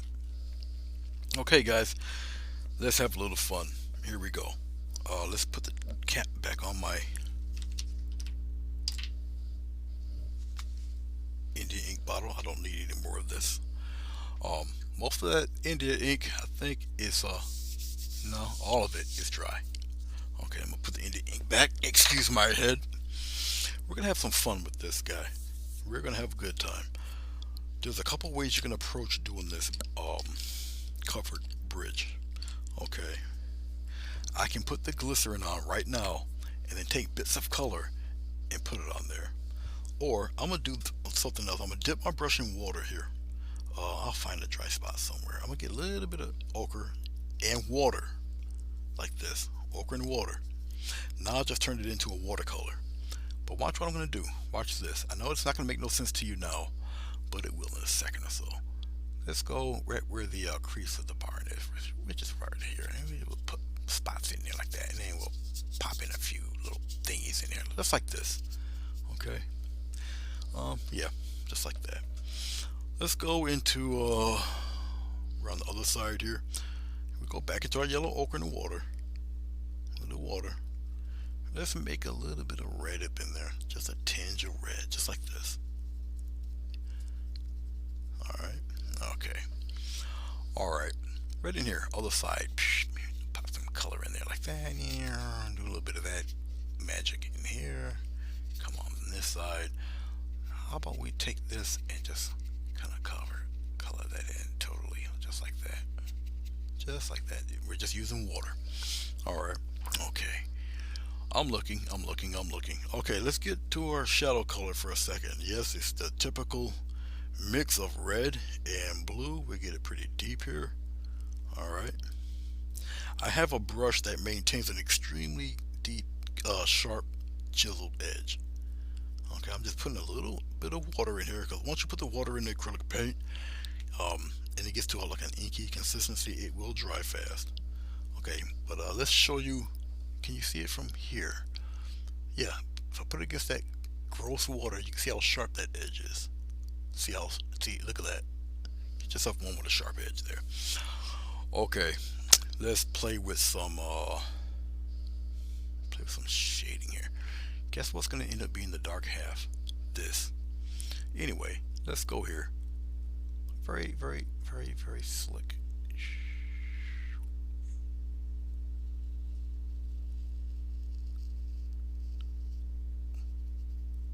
Put a little shadow under here.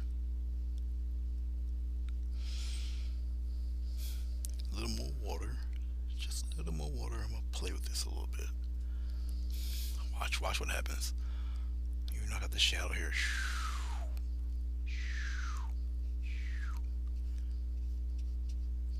Just like that. Pop it in there like this. Okay. Now watch what I'm gonna do. I'm rinsing off the color. This is not entirely dry. Watch. Come around in here. Just like, can you guys see me do this? Yes, you can. I get my head out the way. But look, I'll just get rid of that sharp edge. You see how I just got rid of that sharp edge? Look at this. Look. See that? Look at that. Do the same thing here if you would like. Just rub a little bit. Don't worry about the stuff on the roof. Okay, that's not gonna matter. Trust me. Trust me.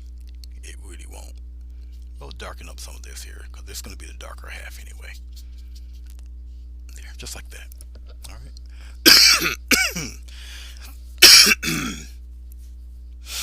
Okay. What else? Okay. This is only gonna take a few minutes to dry. This part is already dry, so we'll play with that. Let's take a little bit of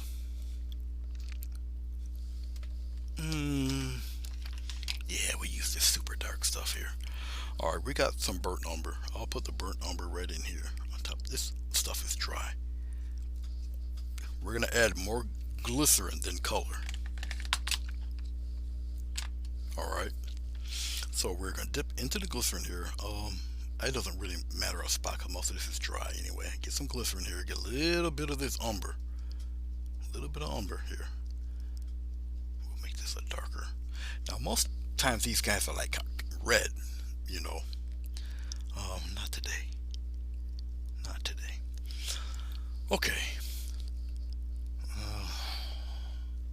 This should be light enough. We're gonna go here on the I know this is kind of on the dark side, but it's all right. Look, look. It's like playing with Crayola crayons. All you're doing is just putting the color right on, just like so. And yes, that light color will show through this. Those shades and tones that you just put in will come through this. All you're doing is making this opaque color transparent. That's all you're doing. And it's not going to leave any shiny marks or anything. It's going to dry um, flat there, just like that. All right. Now I can take a wee bit of red, a wee bit of red, and we'll play around with some of that red color in here like this. Look at this. Look how that looks. Come around in there. Let's darken this up a little bit too, just like that. Okay. A little bit of red up in here. We're just playing around, having some fun, just like that. All right. So you got a little bit of aged wood thing happening. Let's go into this dark for a second. There's plenty of glycerin on this brush. We're going to the dark right here. Just a little bit of that red in here.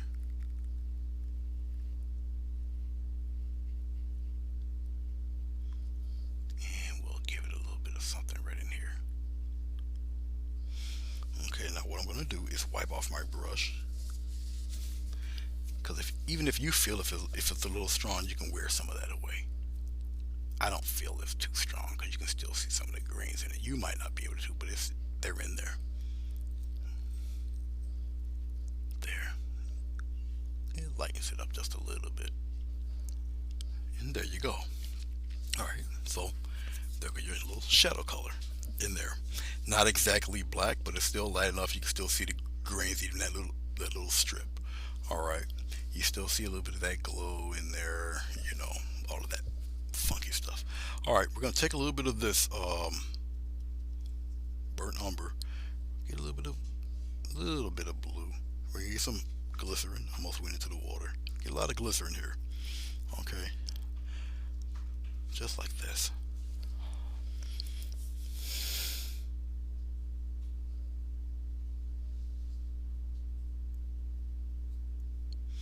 Just Josie, you will find a way.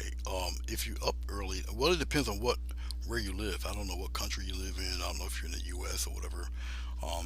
There's a woman. Her name is Joswina, and she just today started using her airbrush. Okay, and her stuff is like fantastic. Uh, on my list, um, on my list, her her work is her link is there. Okay, on my list there. All I'm doing is adding the glycerin, more glycerin, then color, and color this baby in, just like that. Put it right in there. The glycerin will move this paint around like nothing. Now I have more glycerin than paint or than shampoo. I used to add shampoo in here, it would make them a little more watery, but I don't need that. So the paint is being moved around, okay, as I'm talking to you, as I'm doing this. And you can see that it would have some of the white showing through, so it has this weird glowy quality to it. Okay, now, as I'm doing this, I'm adding a little more paint to the glycerin. I got plenty of glycerin here. Alright, so it's your bravery test. It depends on how much of this you want on here, how brown you want it. There. See, I can do it in patches, just like this. And another thing with glycerin, I might as well let you know right now that glycerin expands as it dries. So whatever you think is streaky, it won't be streaky long. It stretches. Okay? I just let you guys know that. I'm getting a little bit of blue, only a slight touch of it, maybe a little red in that blue. Okay, and I'm gonna just strengthen up from the bottom a little bit, just like this. Come on down, just here and there, just like that. A little more at the top here, but check that out. All right.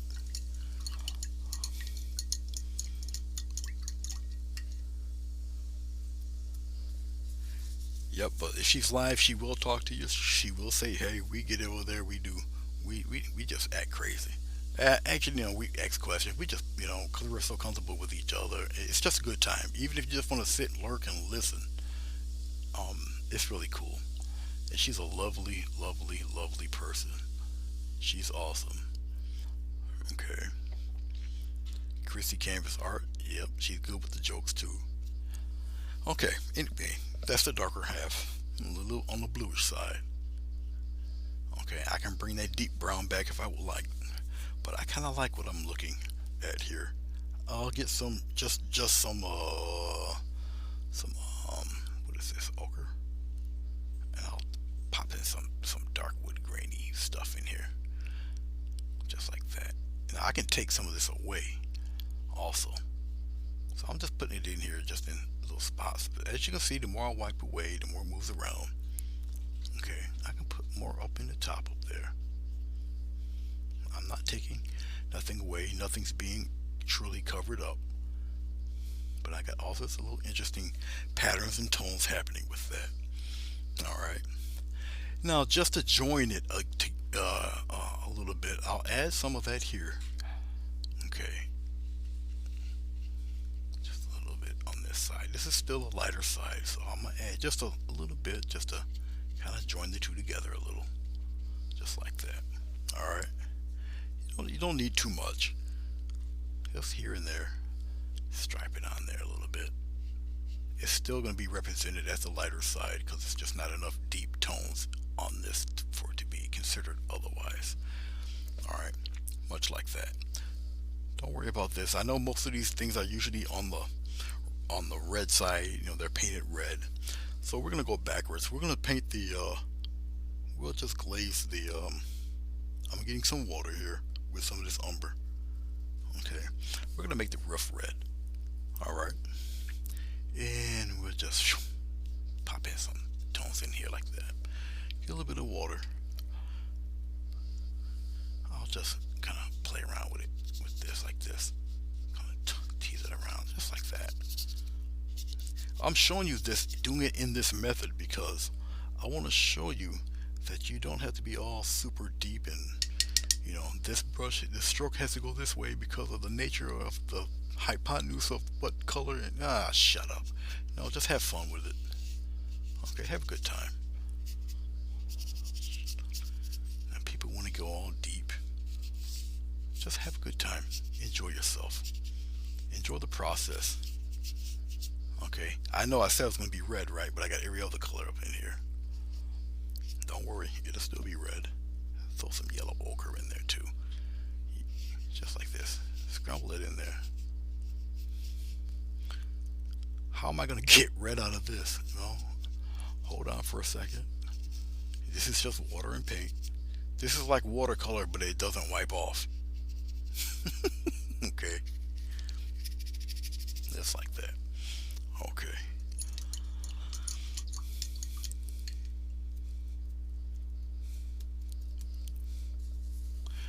Could someone put her link on there? Because it's either in my community forum. Matter of fact, even she posted all of our links on there on my page, on my Facebook page. Just pop the link right in there. I could have done it if I had my phone with me. I could have just put the link in here.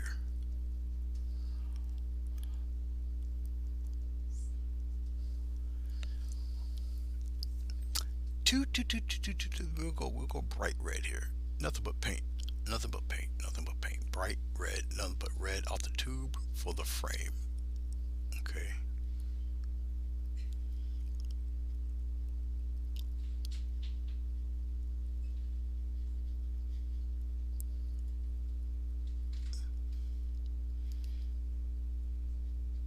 Just like that. all paint. I'm just using the chiseled edge here. We're very close to being done here. Can you guys still see it? No, you cannot. I will move my head away. I just gotta be careful. Nothing but paint. This brush is a natural hair brush, so it kind of goes with the flow.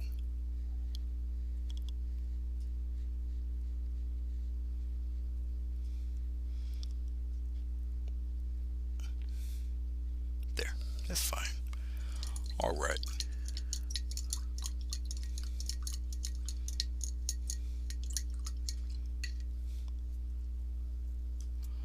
If you have a page, just you'll see, throw your link up there. Okay.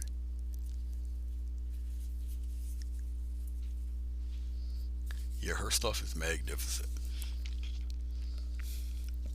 Let me get some more of this umber, cause I got this little buddy down here that kind of covered. Get out of there. Right in here. Cover him up real quick here. Just like so. And we got a little bit of that brown right here. The other part holding this guy up. He's right here. Okay. There. Okay, here we go.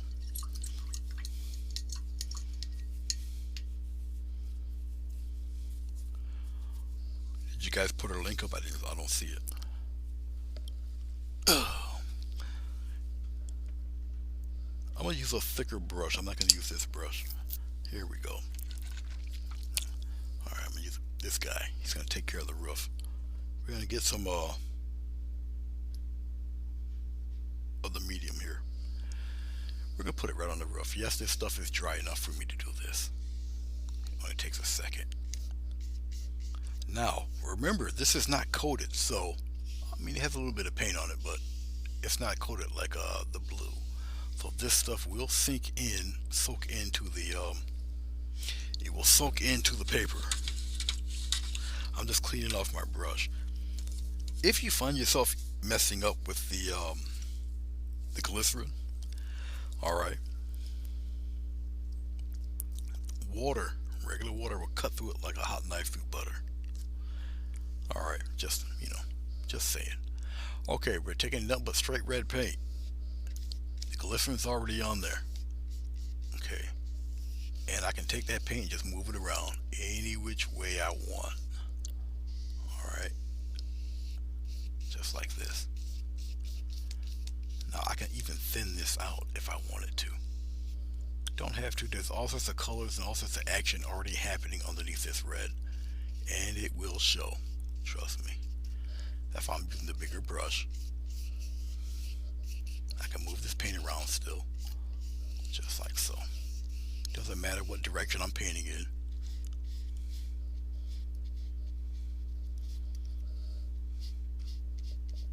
And if there's something I don't like, I just take a tissue and wipe it right away. I'm getting pretty close to the edge here. I'm just wiping back and forth. There we go. Now I'll take it and go the direction of the barn, just like so. You see all sorts of interesting colors and everything happening with this. Remember, there's plenty of glycerin on here. All right, I'm gonna take a little bit of the ochre, or not ochre, yeah, the yellow ochre, and I'll pop it. Now, yellow ochre is not transparent. All right, I'm just taking a little bit of yellow ochre. I'm just adding other colors, other little interesting things. See, look at this, just like that. Okay. Patches of color here. Interesting stuff.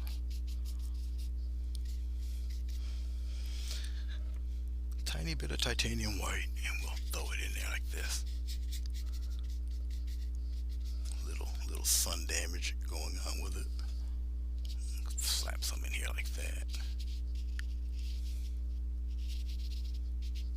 Just like that. Leave some of those patches in there. Make it real interesting, you know. Come up in here. Scumble some up in there. Just like that. Now I'm angling it. Making sure it's the angle of the roof. So keep the angles. Keep the angles. There, like that. Let's take a little corner of titanium white. It's only on a couple hairs. All right, and then I'll play around with some of that here. You see how many patterns and interesting things you can do to your wood? All right, look at that. Come on in here. I'm just showing you techniques that you can do to make it a little interesting if you would like. Looks like beat up, tattered wood here, just all beat down and just slapped around by nature and life. All right.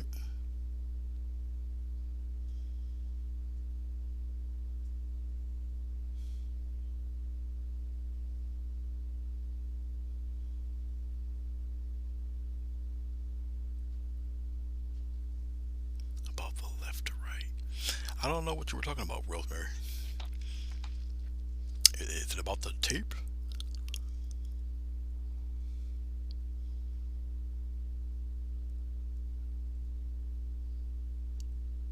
Oh, you must be talking about the tape.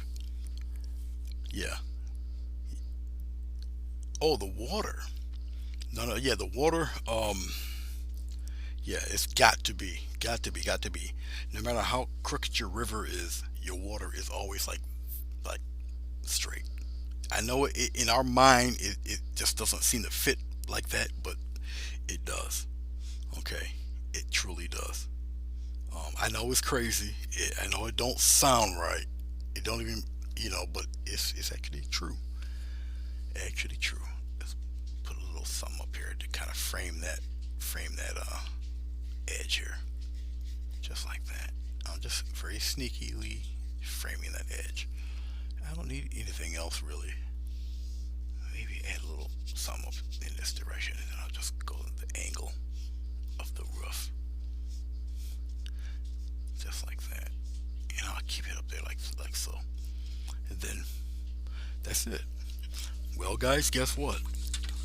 I'm gonna take the tape off after I sign my name on it, and well, there you go.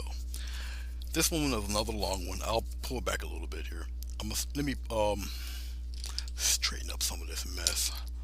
My dog is looking at me because he knows it's about time to go out, so it's got to be close to 10 o'clock. Yeah, he's dancing around now. He's rolling around on the couch because he knows what time it is. I don't know how dogs know that, but they do. Their internal clock is better than ours, hands down. Let's get rid of the camera here because we're pretty much done. So let me shut this down. Okay, let me get I guess I'll just use the titanium white. Sign my name real fast. I'll throw a frame on it real quick. You guys see what it looks like with a frame. Oh, I guess I'll put my name. I guess it can be put right here. It's all right. People gonna look for it. And the glyph is still a little bit wet. Put the 11 right here. There. All right. Thank you, Madonna. I do appreciate you guys sticking around. This was a long one. It was. This is 11 by 15. But I can get away with showing you with the 11 by 14. I'll show them to you with both frames here. Just give me a half a second here. All right, let's pull this back some. Like that. And just kind of level it right here. Okay, I guess you guys can pretty much see it. But that's what it'll look like with a frame on it. Cool, huh? Just like that. Okay. And this is an 11 by 14 frame. It's not 11 by 15. But that's what it looks like with that type of frame. My other frame is thinner and it's jet black. This little guy right here. This is the actual frame that it would fit on. Okay, I should take those little nodule things off. But anyway, it would fit. It would look like this. It was on a regular black frame. That's just tape. You see, the tape will be coming off in a second. But that's what it would look like in a black frame. I think it's more appealing with a black frame myself, but that each person's different. Okay, with the tape here. I had to double tape it because it was peeling off.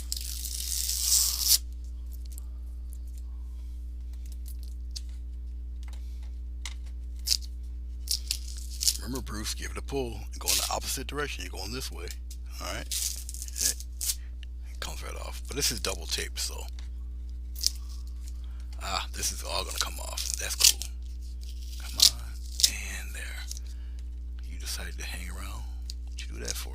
You know you're coming off. Come on. There you go. All right, let's try this guy. With all of you, both strips come off. Yeah. Oh, that must have been the exacto knife cut right there. All right, since you wanna play with me here, you coming down too. Come on. Come on down. Come on down there. I do got tape on the back of this, so I just gotta be careful. I think I only got two strips of tape holding this whole thing up, so hold on for 1 second. Let's peel that off. There you go. I do like to tape my borders. It gives me a more professional look if I chose not to have a border on it. Put a frame on it. All right. But anyway, there you go. Okay. Thank you. Usually at 7 o'clock, I do a live show on YouTube. I have a premiere every Monday at 7 o'clock. It's a premiere. I'm in the chat room. And you can come and hang out with me and some of the regulars, and we have a good time. We talk and I answer questions. We just have a ball. Okay. So, thank you, Bruce. Definitely. The whole world needs some teachers, some good teachers. Thank you, Maria, Madonna. Thank you very much, Renee. Thank you. I appreciate you guys coming in. Okay, Just Josie. I do appreciate it, and it's nice meeting you. And I've seen a few others from Diana's site came on and say hey to me. JCT,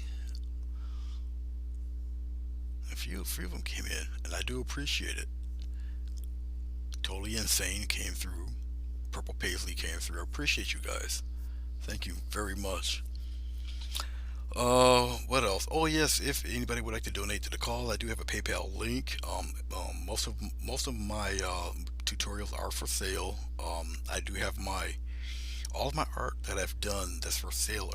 They're on my YouTube photos page. They got a separate section all to themselves. You go check them out and whatnot. The more you buy, the more I reduce the cost of them. They come postage, shipping included, unless you live in like Spain somewhere, you know. Um, what else? Oh yeah, yeah. All the information is on the YouTube channel. Come visit the Facebook site. A lot of tutorials that I've done on Facebook are there too. They're in the video section. I'm gonna go to my main wall, click on photos or whatever, drop down menu comes. You see videos, and all the videos are there in the date that they were made live.